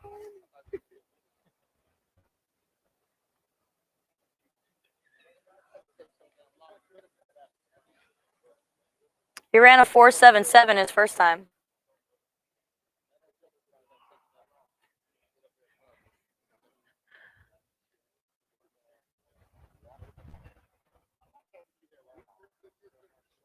Thanks.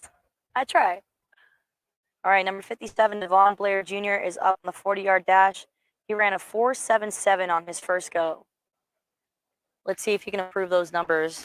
Devon Blair Jr., number 57, wide receiver from Northwestern Oklahoma State University.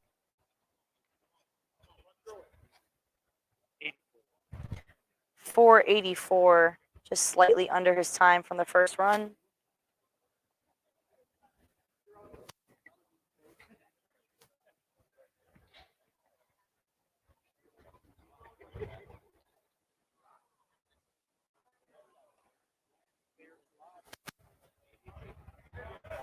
Up next, we got number 55.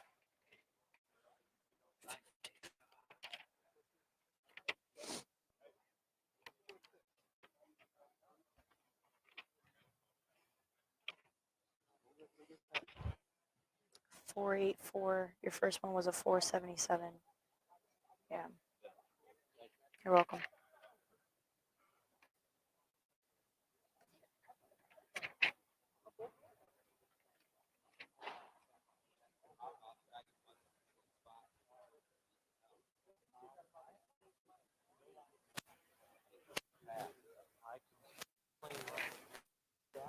Don't know what the situation is with numbers, but I can reach out to our equipment guy.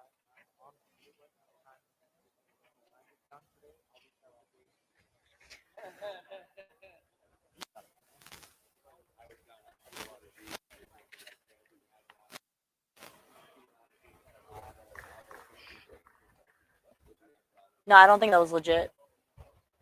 Right? No. I don't know. Did you guys get Huh? They're resetting? Okay. setting it? Yeah. Was that the only one? Yeah, I saw that. I was like, wait, huh? I can do that. Well, we weren't worried. Eric was like, "Hey, that's my speed." I was like, yeah, I'm good. 4.2.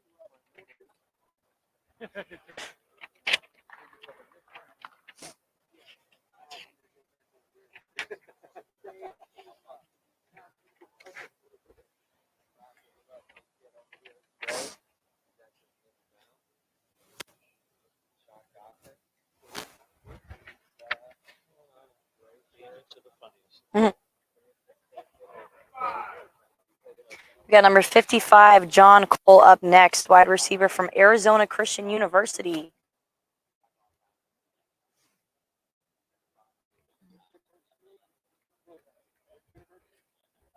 Arizona Christian University.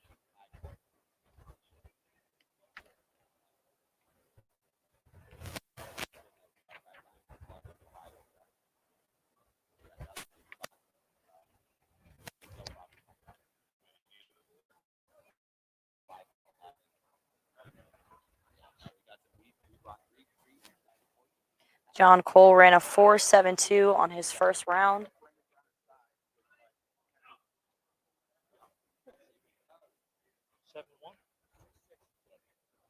We got a 4. Did you really? What did you get? 477. Somewhere between 465 and 470. Yeah.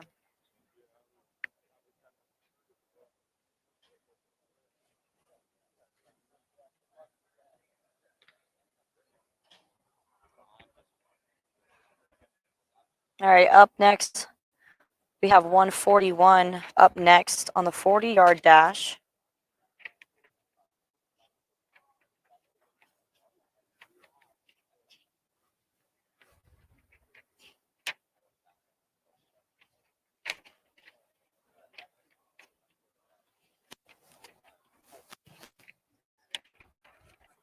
One 4-1 run a 4.66.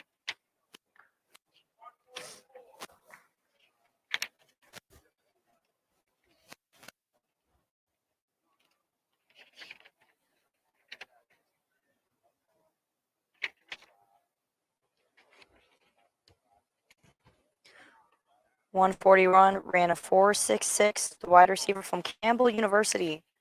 Up next, we got number 144, Brandon Costa.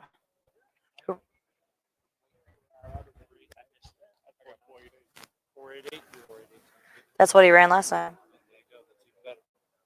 Consistent. What did you get on his first one? 488. Okay. All right.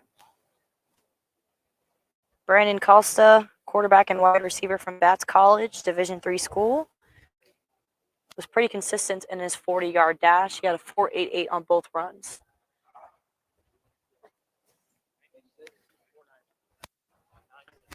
.497. For number 50, we got a 4.97.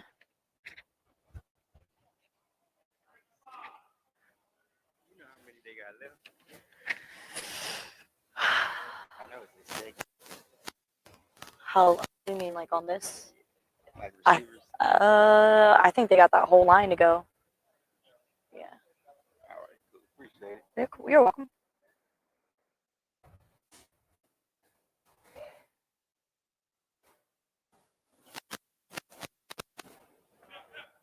So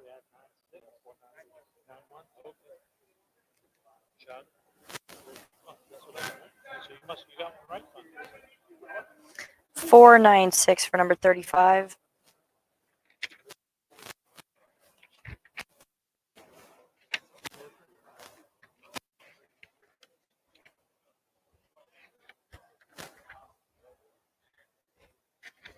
A 4.96 when his first was a 5.02.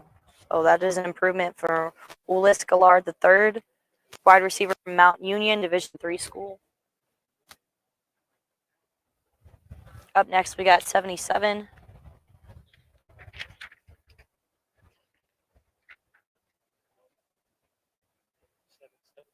We got a 4.77.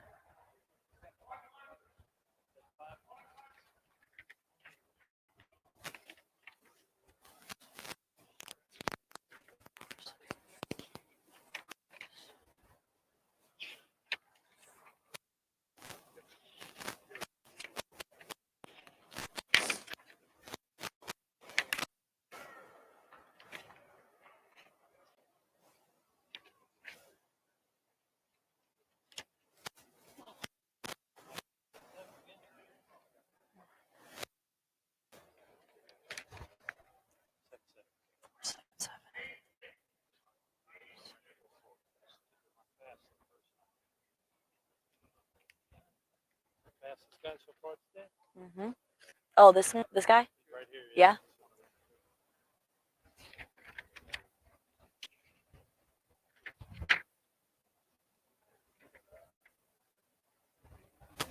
We got Jordan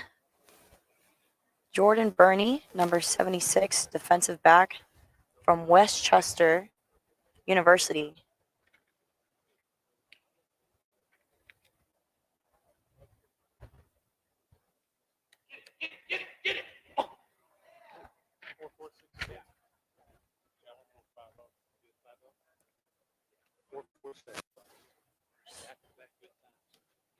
For number 86, I'm sorry guys, I gave you the wrong name. He ran a 4.46 for number 86.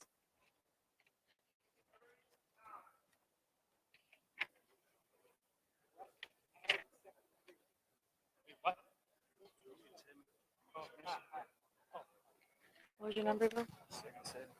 77. You got a 4.77. Your first one was a 4.71.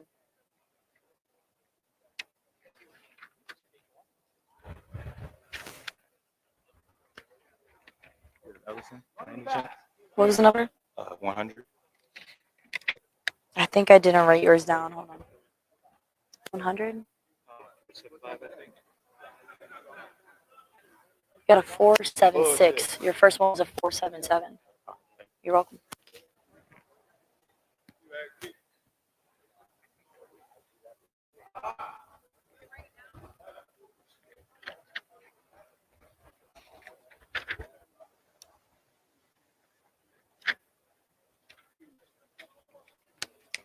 Number 49, Khalik Mohammed, wide receiver from Clarion University. Hey guys, we're gonna start doing Chris. Just make sure you don't back up into the series. So, even if you guys go to that side, Go with yours. 4.65. JV side, got it. We got a 4.65 for Khalik Mohammed, number 44, 49, wide receiver from Clarion University.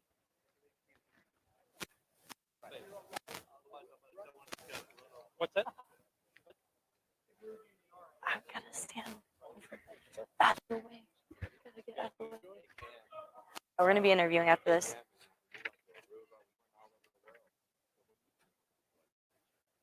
What'd you get on that one? 4.63 for number 78.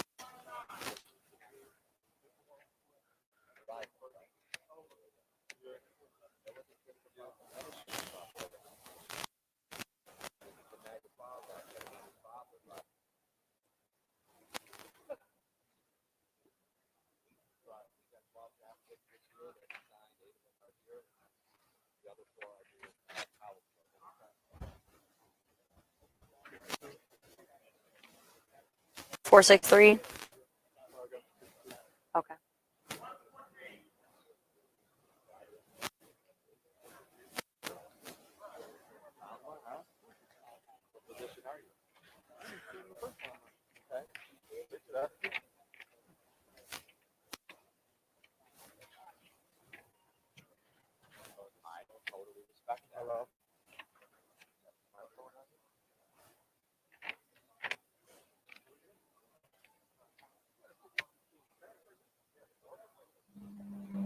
What'd you get on that one?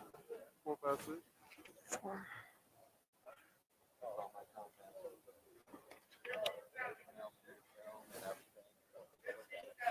I'm here with my VP of operations in the red sweatshirt.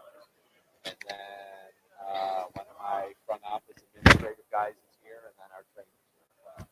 Pull it all up. Right?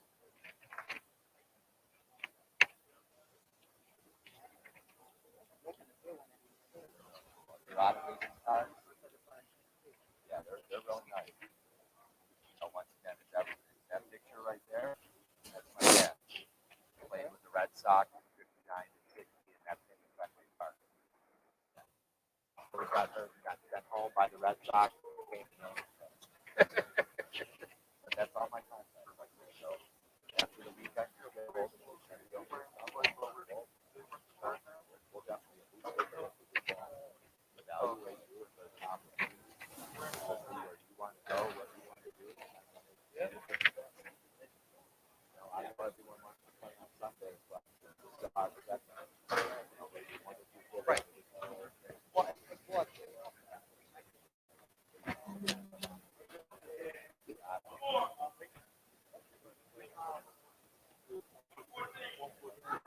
Didn't he just go?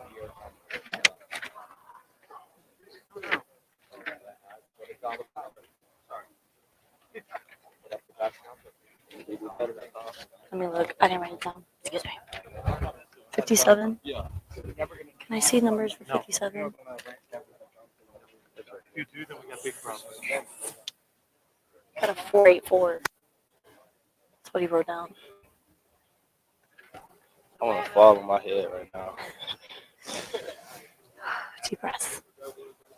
I'll get it back. You Appreciate got it. this. You're welcome. Thank you. Of course. What's that? 469. First time you ran a 4.56. Yeah, he was moving. He was moving. Yeah. All right, that concludes the wide receiver room for the 40-yard dash. We are live at the Grand Park in Indianapolis for the National Scouting Combine. We've just wrapped up the wide receivers 40-yard dash.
Testing 1, 2, 3.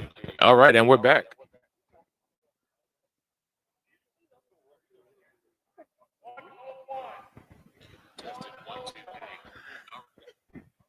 All right, so Ruth and I are back here at the desk. As you see, we've got the quarterbacks, tight ends, defensive ends running the 40 right now. Had some technical difficulties. What can you say? Welcome to 2022, I guess. This has been, pretty much an appealing day. I mean, we've seen the 3-cone, we've seen the broad jump, the vertical jump. We've got some guys down there doing Tracer. Had a few technical issues, but I mean, Ruth, you were watching the 40 for all these players. Yeah. Tell me what's impressed you. I think a lot of what the scouts are really looking for is the takeoff when it comes to the defensive back, the defensive ends, because you're never going to see a defensive back running 40 yards initially in a game. So they're really looking forward to that takeoff from the beginning, and a lot about the body control when they're at the end of the 40-yard dash as well. It's been impressive from what I've seen. I think the best numbers that we have seen has been under 4.54, if I'm not mistaken. But we are going to be continuing to get you guys those numbers for the quarterbacks, tight end, defensive backs that are running the dash right now. Yeah. Let me see. I believe up right now is 192. Yes, 192 currently running the 40, as you see right now on your screen. 183 is up next.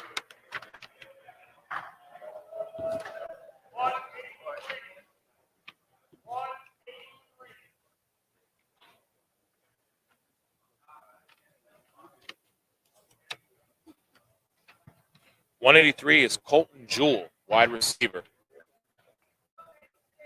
Colton Jewell. From Aurora University.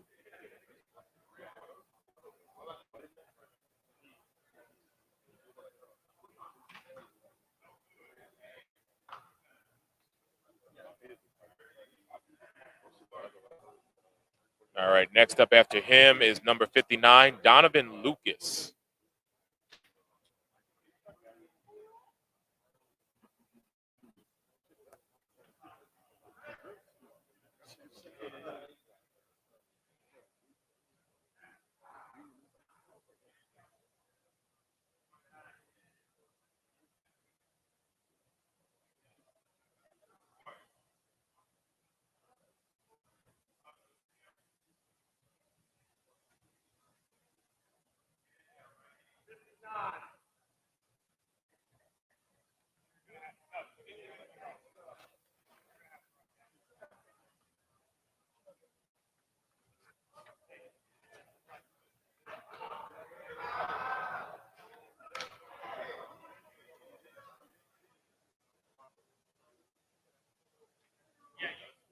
I believe someone in the comments asked about the 3-cone drill. The players have finished the 3-cone drill. That's why we've moved back to the 40.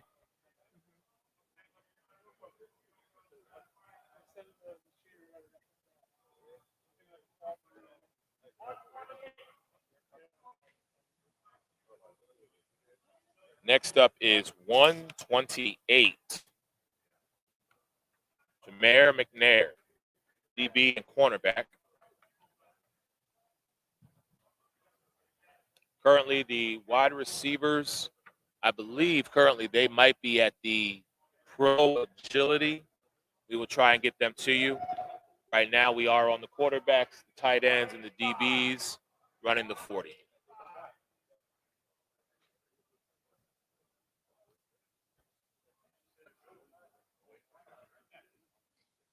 The wide receivers have already finished up their 40-yard dash. About 15 minutes ago, I was live and given all the times for the wide receivers. They had some impressive times. I think the slowest that I saw was a little over 5, but everybody else was in between the 464 and 489 range. Right now, 185. Guy Myers, the quarterback, just finished running his 40. We will do our best to get you guys times, but as you can see, Ruth is back at the desk with me.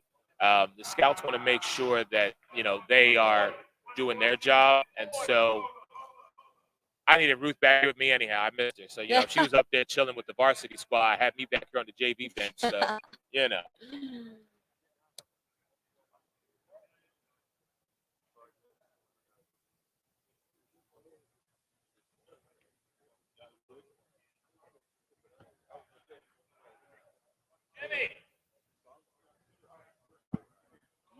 Number 44. That's what I'm looking for.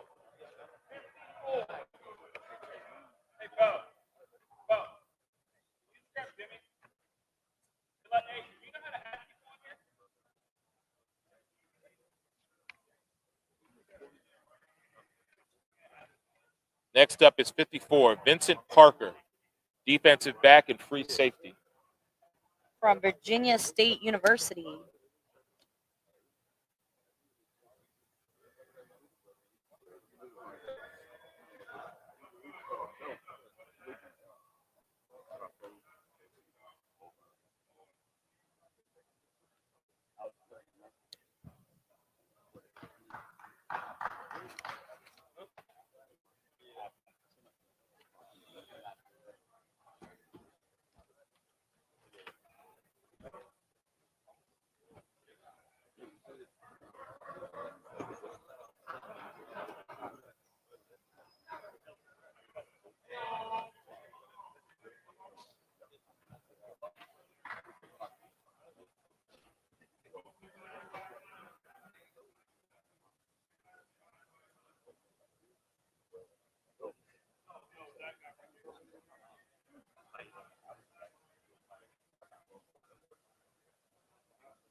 All right, we have some calibration issues that we are going to take care of, so we are going to step aside for just a moment.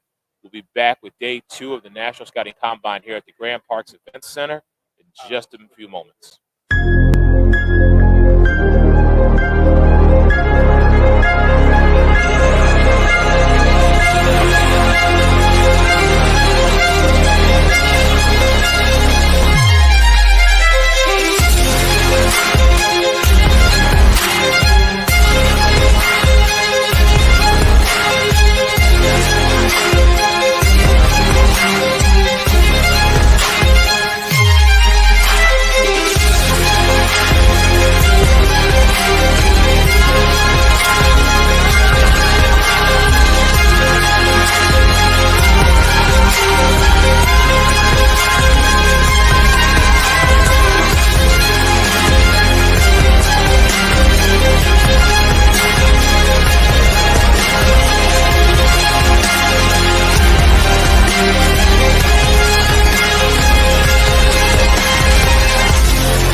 And ladies and gentlemen, we are back. National Scouting Combine Day 2. Right now, we've got the DBs, quarterbacks, and tight ends running the 40-man Eric Wilson alongside Ruth Kikias.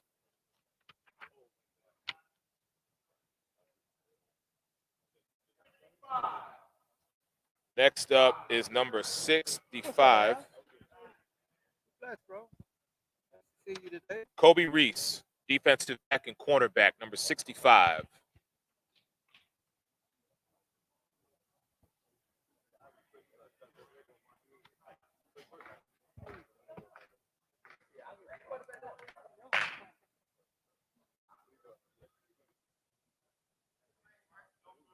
Cameron, 44, is up next.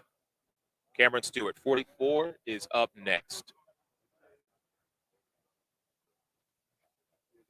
This was Kobe Reese, defensive back, cornerback, just ran his 40. Ronald Salter is coming up.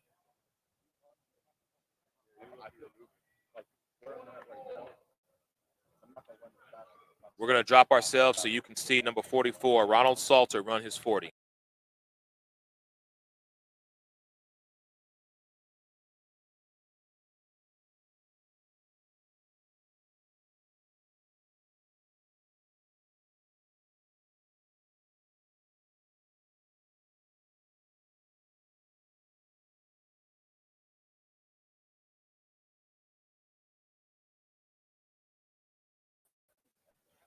All right, Ronald Salter just ran his 40.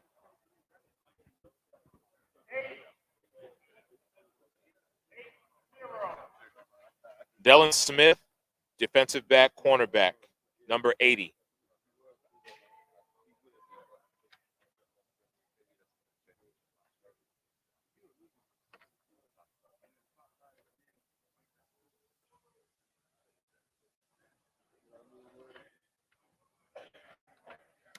Number 80, Dylan Smith just finished running his 40.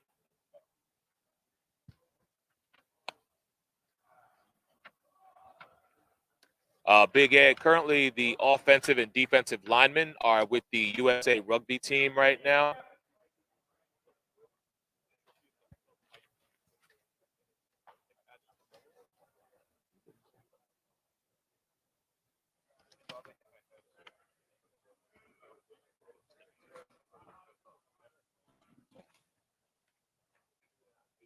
.287, John Anthony Snowden, tight end. Excuse me, my apologies. 148.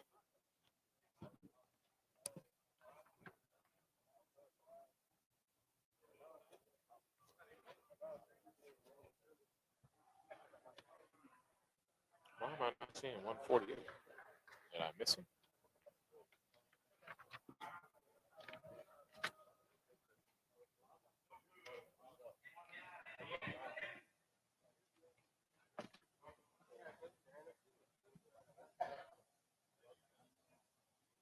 Second page. Devon White from University of Charleston.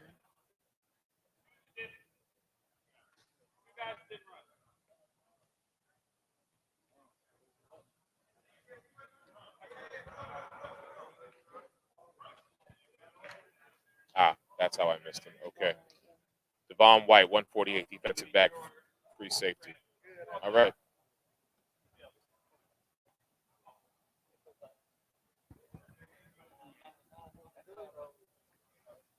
I just need your name and your number so we can have you guys. We think we have a way we're going to do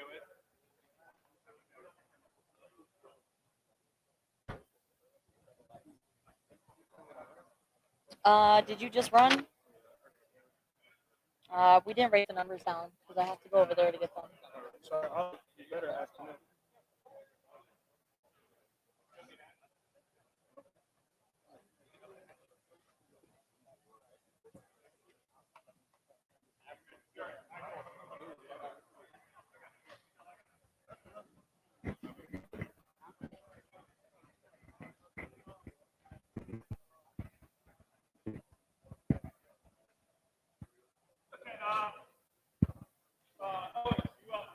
Yes, everybody has ran only one time so far in this group that you see behind us. They are going to start their second run in just a few moments.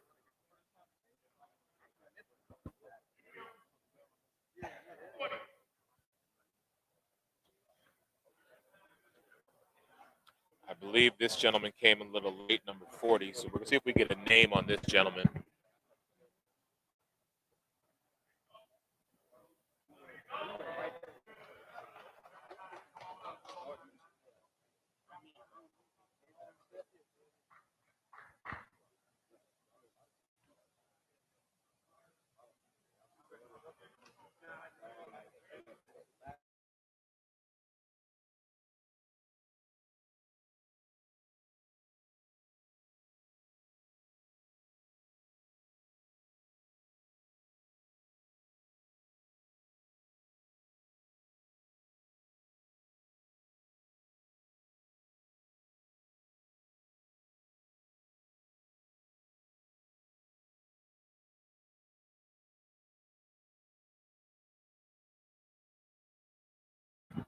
All right, so we are starting the second round.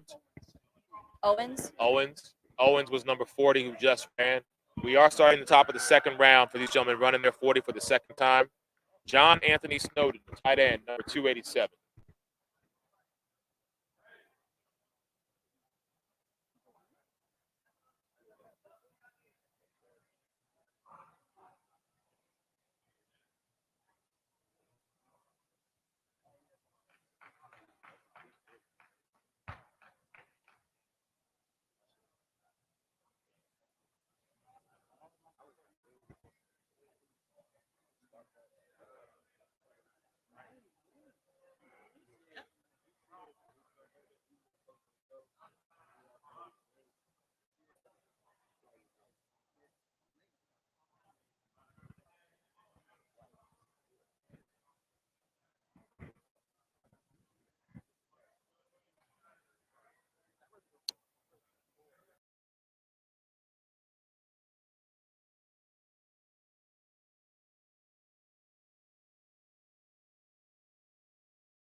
So, JM, just wanted to let you know right now the O-line is with the USA rugby team. We don't have anything going on right now because they are in a huddle. Right now, we are working with the quarterbacks, DBs, and tight ends as they run their 40. Once they complete this, we'll try and spread out the camera so we can get you guys more video of what is actually going on at the National Scouting Combine. Just had to change a couple batteries, do a couple things, but we'll try and get back to you as soon as we can.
Hey everyone, not really sure if I'm live, if you guys can hear the sound or the audio just yet, but I am back over on the times so we can start giving you guys those times once again.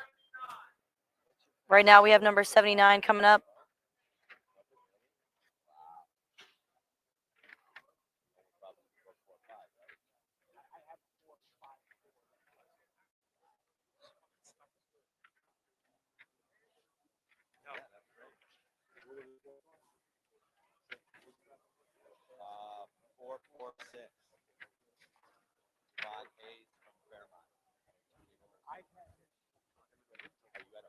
Right, it's freezing.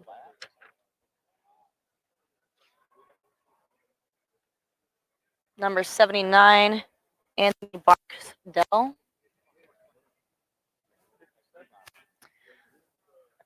457? 472? We got a 472 for Anthony Barksdale. 472, and his first one was a 471. Defensive back from Midwestern State.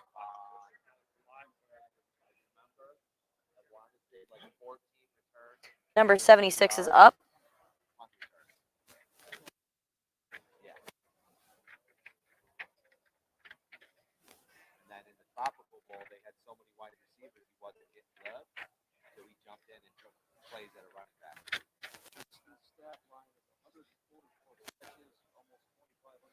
Number 76, Jordan Burney. Number 76, defensive back safety from Westchester University. Wow, we got a 457 for Jordan Burney, 457. His first run was a 458. 457. Go do what you gotta do. So go do what you gotta do. That's his school. That's Oh, okay. I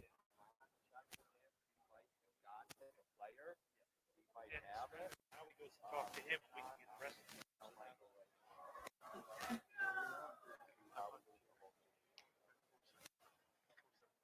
471 was the first run for number 500.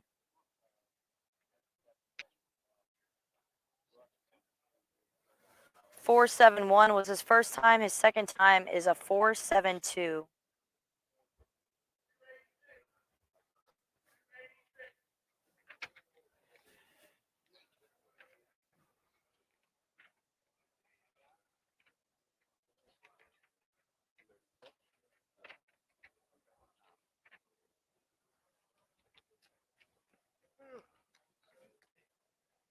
.286 is up next. First one was a 478. Let's see what he gets this time, guys. Push. Collins.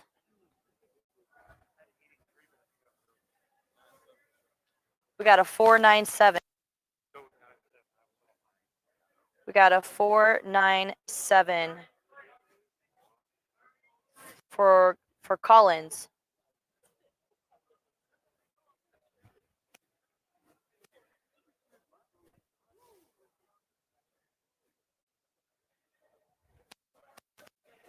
Up next, we got number 33.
We have 522 for Al Dockery, quarterback from Western Connecticut State University. 522. 88 is up next.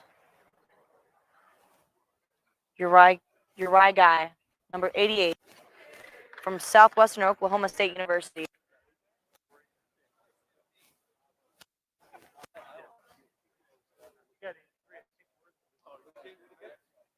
We got a 483 for Uri Guy from Southwestern Oklahoma. We got 504 up next to bat on the 40-yard dash. We got a 504 up next.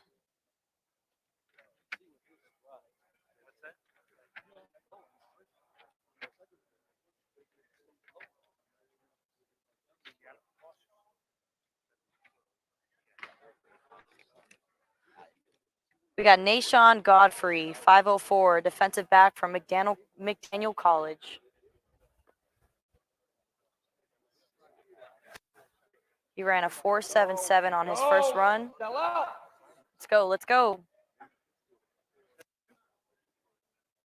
We got a 4.72 on Nashawn Godfrey, 404 defensive back from McDaniel College.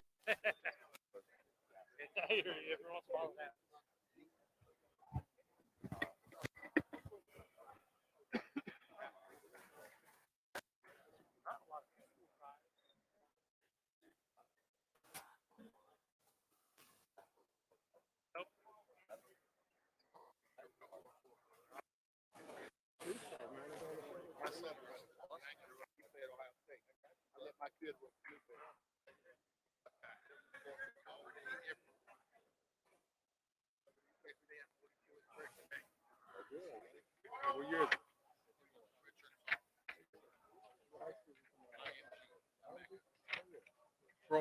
Joe's Prep domestic. St. Joe's Prep on Phillies domestic. I know. I'm just being funny.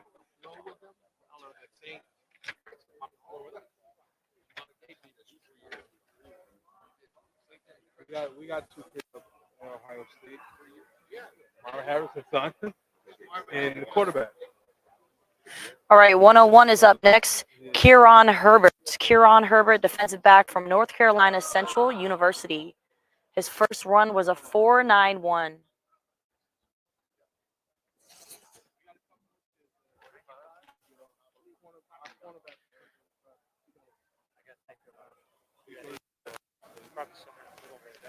Got a 4.95 on Kieran Herbert, a 4.95, number 101, defensive back from North Carolina Central University.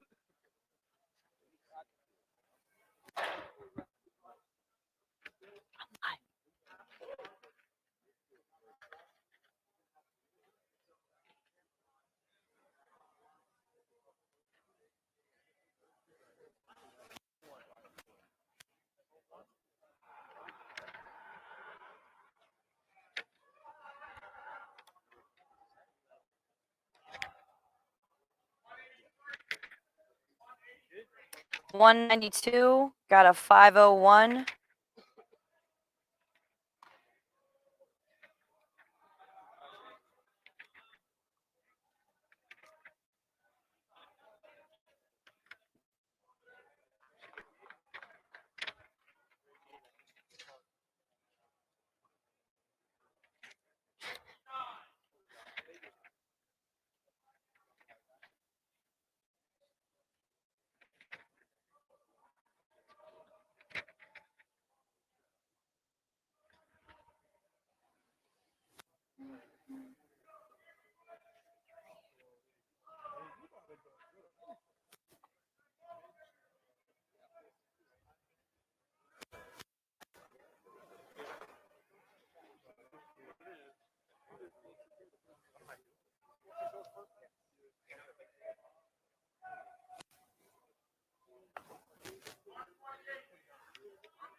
Number that got the 466.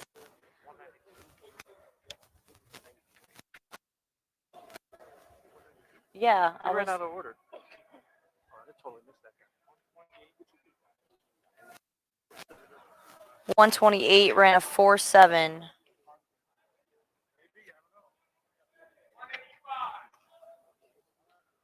$185 is up next.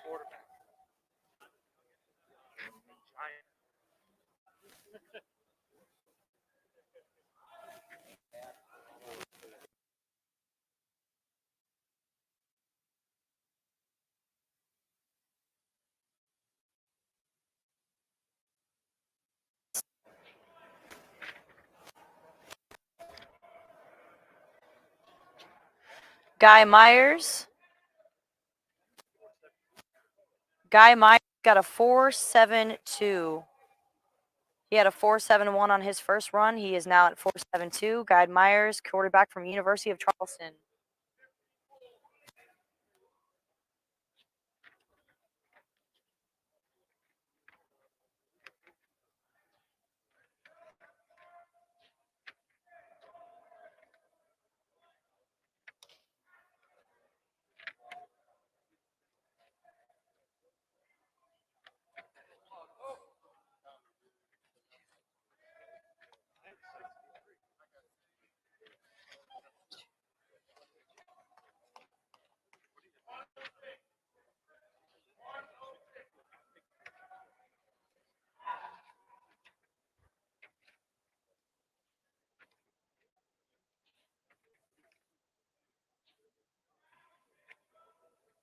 What did 54 get?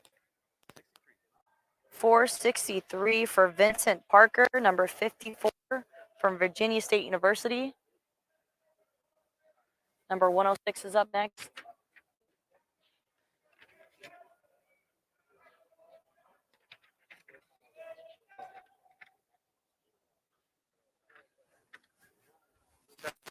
Okay.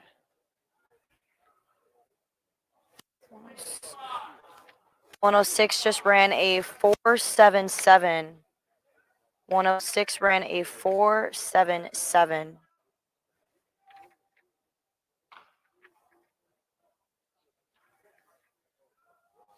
Kevin Rand Jr., 106, defensive back from Wayne State College, ran a 4.77.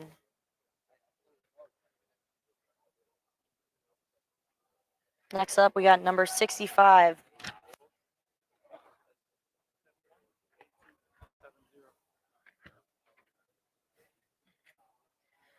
Number 65 ran a 1.70. Number 65 ran a 1.70. Kobe Reese. 4.70 for Kobe Reese.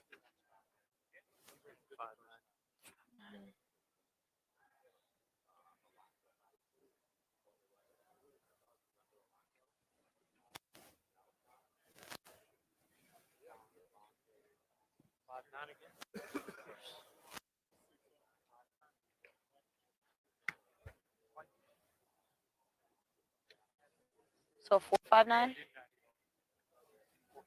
4.59. Number 44 ran a 4.59.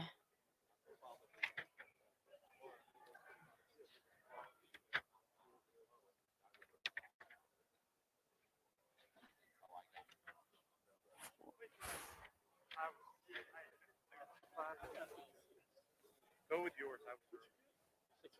He had 6'5". He had 6'5". I had 5.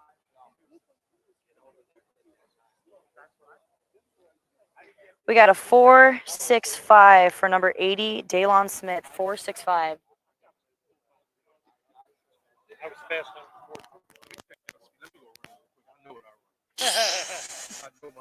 Check this accuracy. Right through.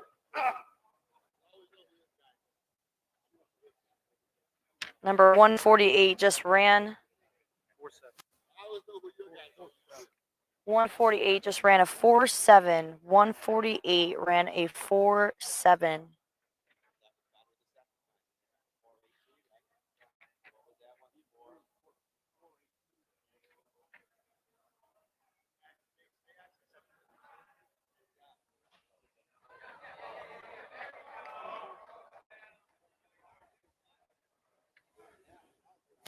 Oh, number 80.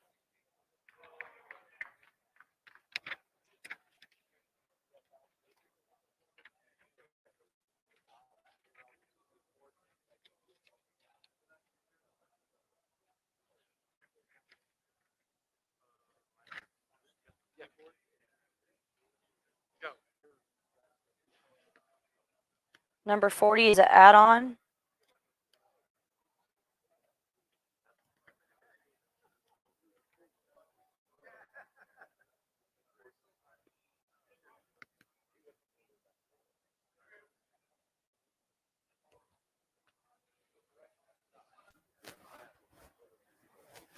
So number 40 initially ran a 4.84. He is back up for his second go.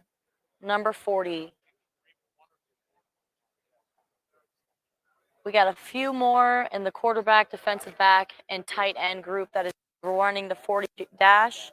And then we're moving on to the next obstacle.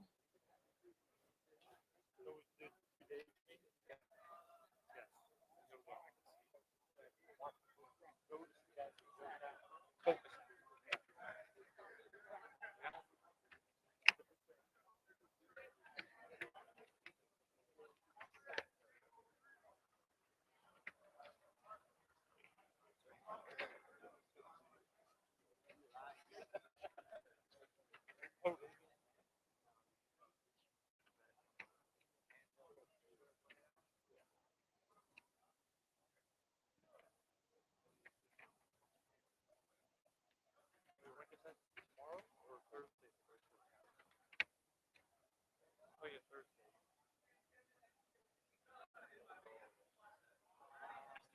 Please. So fast.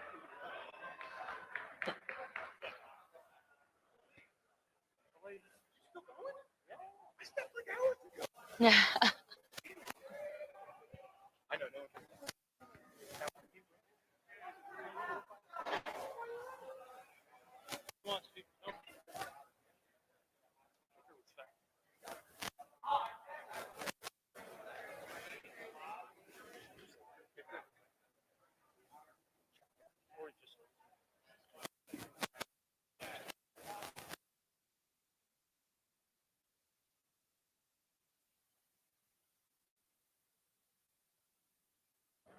Yeah.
What is going on, ladies and gentlemen? Your man Eric Wilson here for the Sports Arena, and I have a special guest joining me.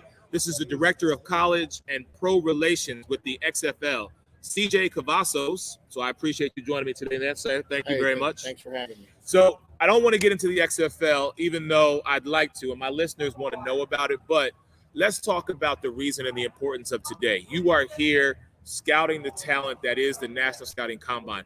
Talk to me about the significance of this. Well, it gives us an opportunity to see players from schools that, number one, I've never heard of. There's a lot of real good players here. There's a lot of good stories here. And the ability to play pro football, everybody has a different path, and all paths are different. And us at the XFL, we have one prerequisite, that's talent. And if we can find talent, we don't care where they come from. We're just here to give them that opportunity to live a dream and play pro football. That's what we want. Sounds familiar. Sounds like what Jimmy and everybody here at the National Scouting Combine are doing. So I got to ask you, when you come looking and scouting for that talent, what are some of the characteristics that you look for in a potential athlete? Well, number one, they got to love the game.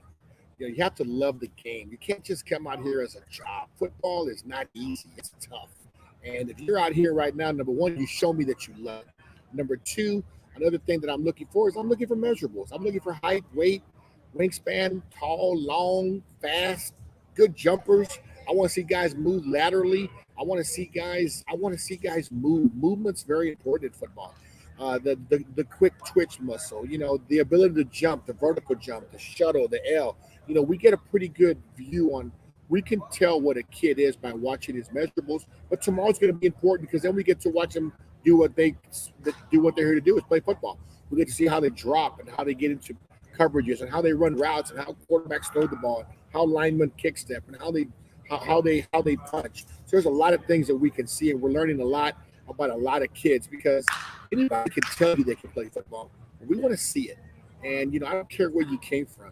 If you want to play football, you want to be elite, I want to find you and we want to watch you. There you go. And I think that's the important piece, is having those traits that you look for and those characteristics I think are going to be very, very crucial. I'm excited that you're here. I can't wait to see tomorrow some of the talent that you're looking at. I don't want you to give away any of the secrets. But tell me that there are at least a few gentlemen here today at the National Scouting Combine that have at least piqued yours and the XFL's interest. Oh, without a shadow of a doubt. Okay. I wouldn't have been here for the last 4 or 5 hours if there wasn't. Facts. There's some good athletes here. There's some good talent. One thing I like about the Combine is it's run so smoothly. Y'all done a great job with all the lasers, the ability to tracer test. I mean, you have a trajectory guy over there, Simon, with the kicking expertise. And there's a lot of good things that I see here, but the ability to run a combine smooth in a big area in Indianapolis, in a big facility, is what I like. If nobody's on top of each other, everybody's getting a chance to do what they do. You have trainers there to help them stay stretched out, and massage therapists. So I think it's a great event, and I'm glad I came. I really am. CJ, thank you so much. And a lot of that is attributed to what Jimmy has put together over the last 11, 12 years. But I know you have things to do. You are in town, but I look forward to, getting some more time to talk to you tomorrow as you watch these athletes here at the National Scouting Combine. Like you said, do what they love to do, showcase their talents in front of you. The Director of College and Pro Relations, CJ Cavazos. Thank you, sir. Thank you, brother. Thank I you very much. appreciate it. Have Yes, a sir. great day. Yes, sir. Ladies and gentlemen, we're going to be back in just a moment with more of Day 2 of the National Scouting Combine. We'll talk to you soon.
And welcome back here to day 2 at the National Scouting Combine at the Grand Parks Event Center.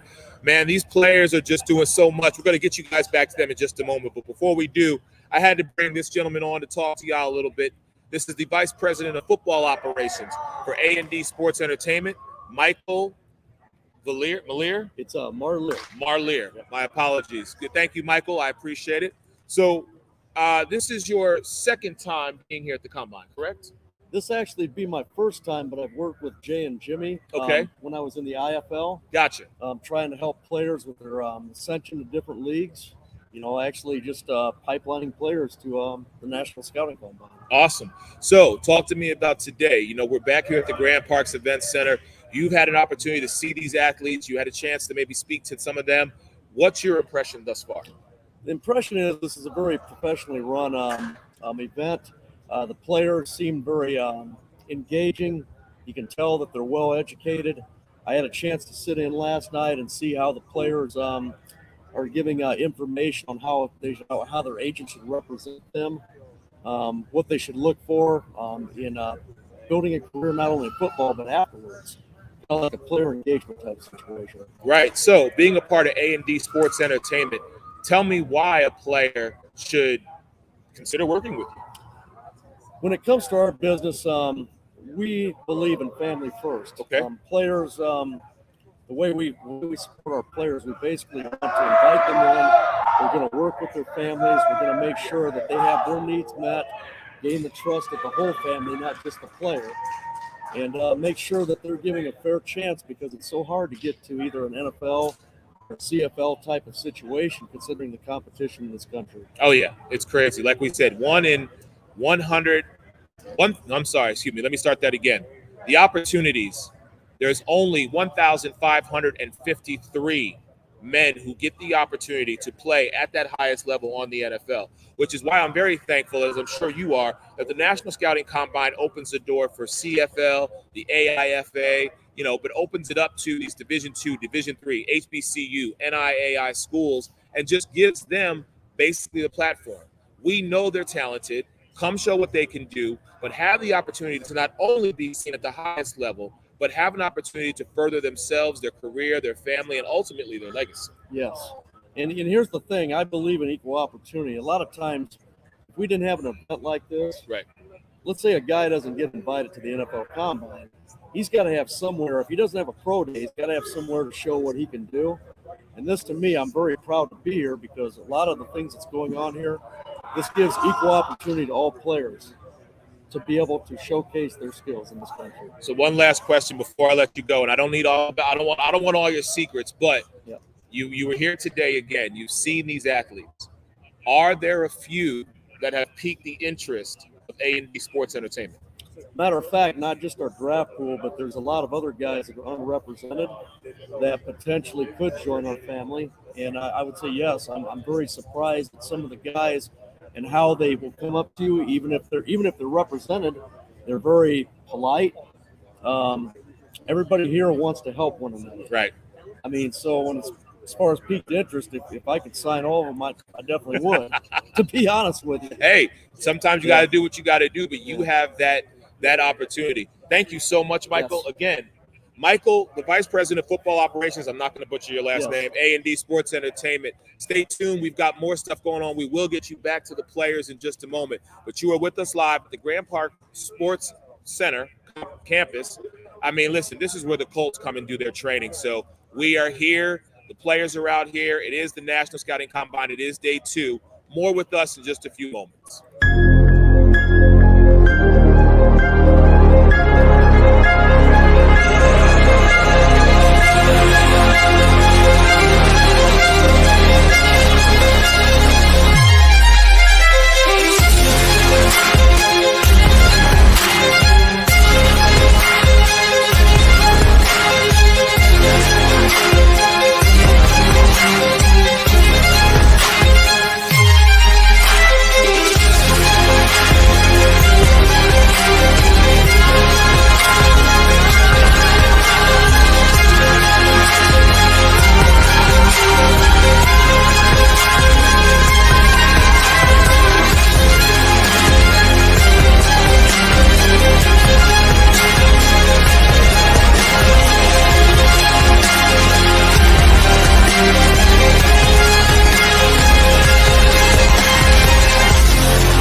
Can we hear me? Yep. Welcome back, everybody. This is Ruth Keys with NSPN live here at Grand Park, where we are hosting the National Scouting Combine. And I have a gentleman here that is going to talk to me a little bit about what he does and what he's accomplishing here at the Combine. We have the Director of Operations and Sales for the football department, and he also does a broadcast for NBC Sunday Night Football. So he is neck deep in football right now. We have Simon Mathieson joining us today. Now, let our audience know what exactly TrackMan is, because you gave me a really thorough explanation. It seems like they have their own app going on. Like, tell us a little bit more about that. So TrackMan really has our background in golf and baseball. We've done ball tracking for many, many years. And then about 4 years ago, I met with them and talked about, hey, why don't you develop ball tracking for kicking? Because kicking, at this point, both in the NFL, from an evaluation and player development perspective, has always been very subjective. So when you can apply objective data to different guys, you can actually see, how do they really compare to each other. How does a guy at this event, for example, compare to NFL kickers? And how can you use this data to get these guys to improve their overall kicking performance? Right. So this is really where we're at today. We are strictly, the specialist company here. I would kind of say, we do the tracking all the guys. We combine data and video together, and then this information is shared with all the scouts and personnel that's in attendance. That's amazing. Technology at a whole new level. What inspired TrackMan to get on this trajectory of such a complex but versatile? That's a great question because I was a kicker in college myself. Oh, were you? Yeah, I was, and I always kind of. Do you have a soccer background? I do have a soccer background. Yes, that's what I thought. He's originally from Denmark, so Exactly, yes, yeah. I know football is really big over there. Oh, for sure. Yeah, I grew up in Copenhagen and I came to play football at Northwest Missouri State Division II school as a receiver. And then, halfway through my freshman year, we needed a kicker, and they were like, hey, let's have a Danish kid do it. And then I was a much better kicker than I was receiver, so I kind of got stuck with it. But, the biggest thing for me, kind of about, kicking is I always thought is a very undervalued aspect of the game. When you look at the NFL, you have games every single week that's decided by kickers. Yeah, all the time. Kickers account for 30% points scored in the NFL. Like I just said, we all watch the playoffs. Yes. The Bengals, they're not making it to the Super Bowl if they don't have a good kicker. So, we just kind of thought, it was an unvalued aspect of the NFL and collegiate ranks in general, and just kind of want to apply knowledge from golf and baseball to kicking. That's pretty phenomenal. Now, have you been able to check out the kickers that you guys have available here at the Combine? Has anybody stood out to you? Yeah, we just had a couple of guys here now. We'll do some more kicking tomorrow to kind of really get a much better idea where they really stand. Today was more like I said, like a prep day for tomorrow. So, hopefully tomorrow we'll see some good performances. We have done, like I said, the tracking on Sunday Night Football for the past 4 years. So we have a really good library of, what does a real NFL kicker look like in terms of objective data points.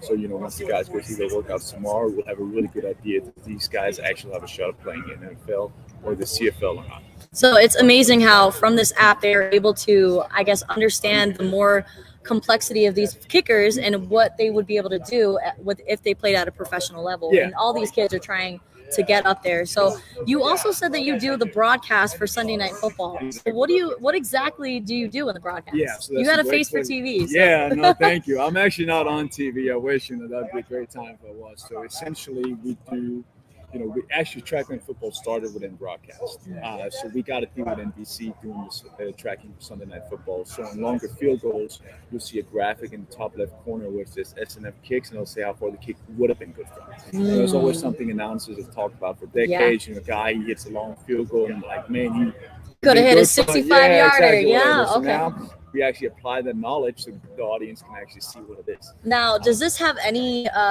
comparison to what we see on Madden when it comes to the tracking kickers that we see in the game? I maybe guess a little bit. Essentially we kind of took, we also have a tracer on the screen. We kind of took, what we tracked in golf, because we work with NBC before in golf. So we kind of, took some of those elements, put it together for the kicking game. And we also tried like the speed and the height of the ball, but really measuring how far a kick would have been good from is like the most interesting stuff. Yeah. And what else we do is like, we'll go through and watch the whole warm-ups. We put the radars in the stadium, so we'll have like a full report of how the guys did in warm-ups. I'll talk to a producer about it, like, hey, did anyone stand out? Was there a lot of misses? Was anything like noticeable?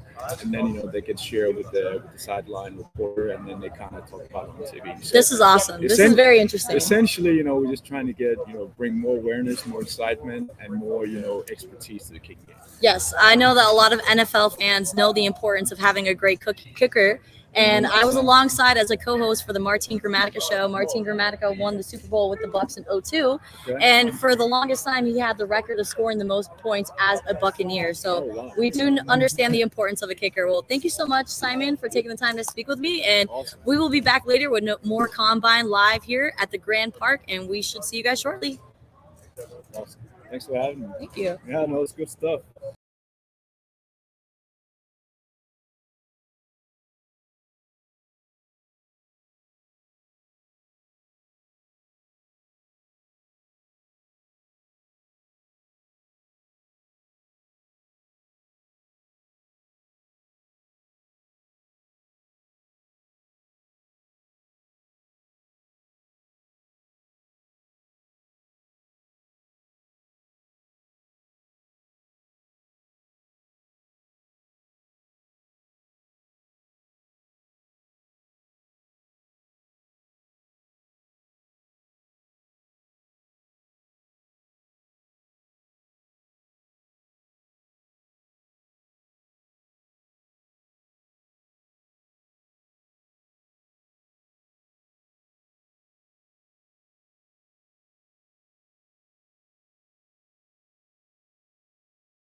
Welcome back into the National Scouting Combine, day 2. Your man, Eric Wilson. As you see, we got the guys out here for the Pro Agility getting ready to do their thing.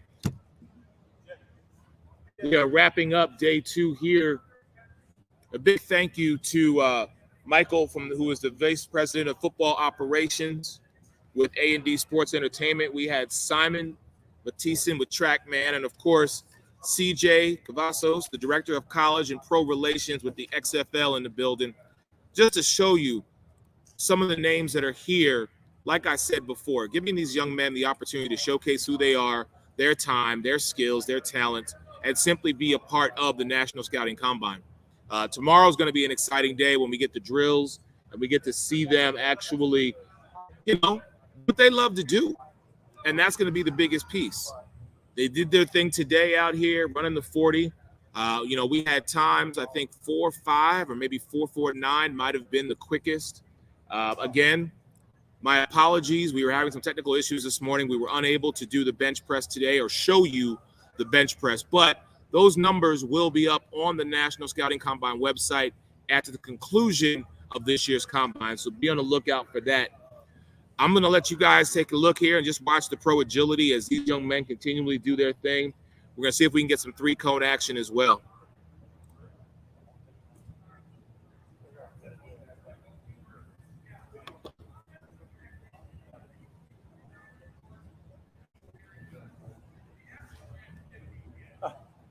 Your grip is better than mine.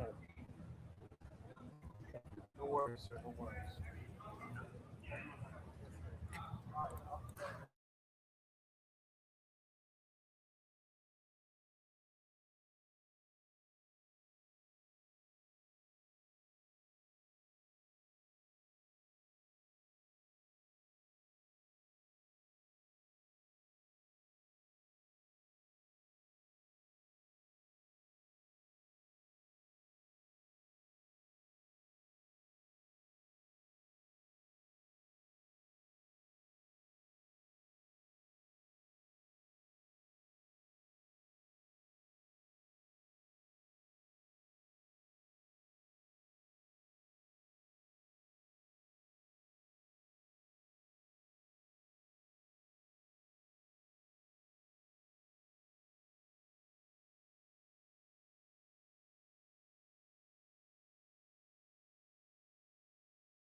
All right, as that wraps up Pro Agility, we're going to move down here to the 3 cones and get you guys some footage of the 3 cones. We'll be back in just a moment.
I'm back, ladies and gentlemen. Let me get you into this is actually the 3-cone drill that you're watching right here. I know it says pro agility, but let me go ahead and switch that up for you. You've got the 3-cone drill going on right now.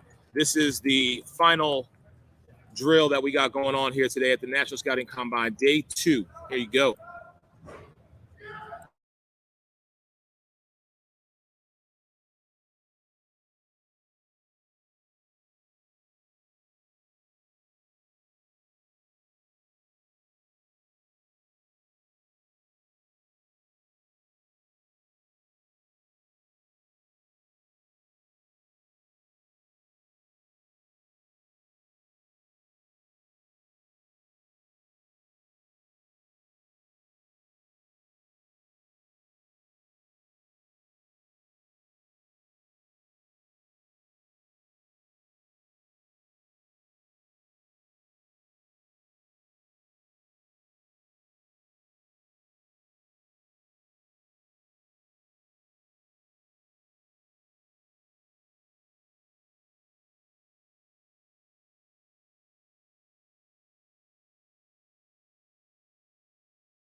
Well, ladies and gentlemen, that's going to do it for day 2 of the National Scouting Combine. These athletes truly showed up and showed out.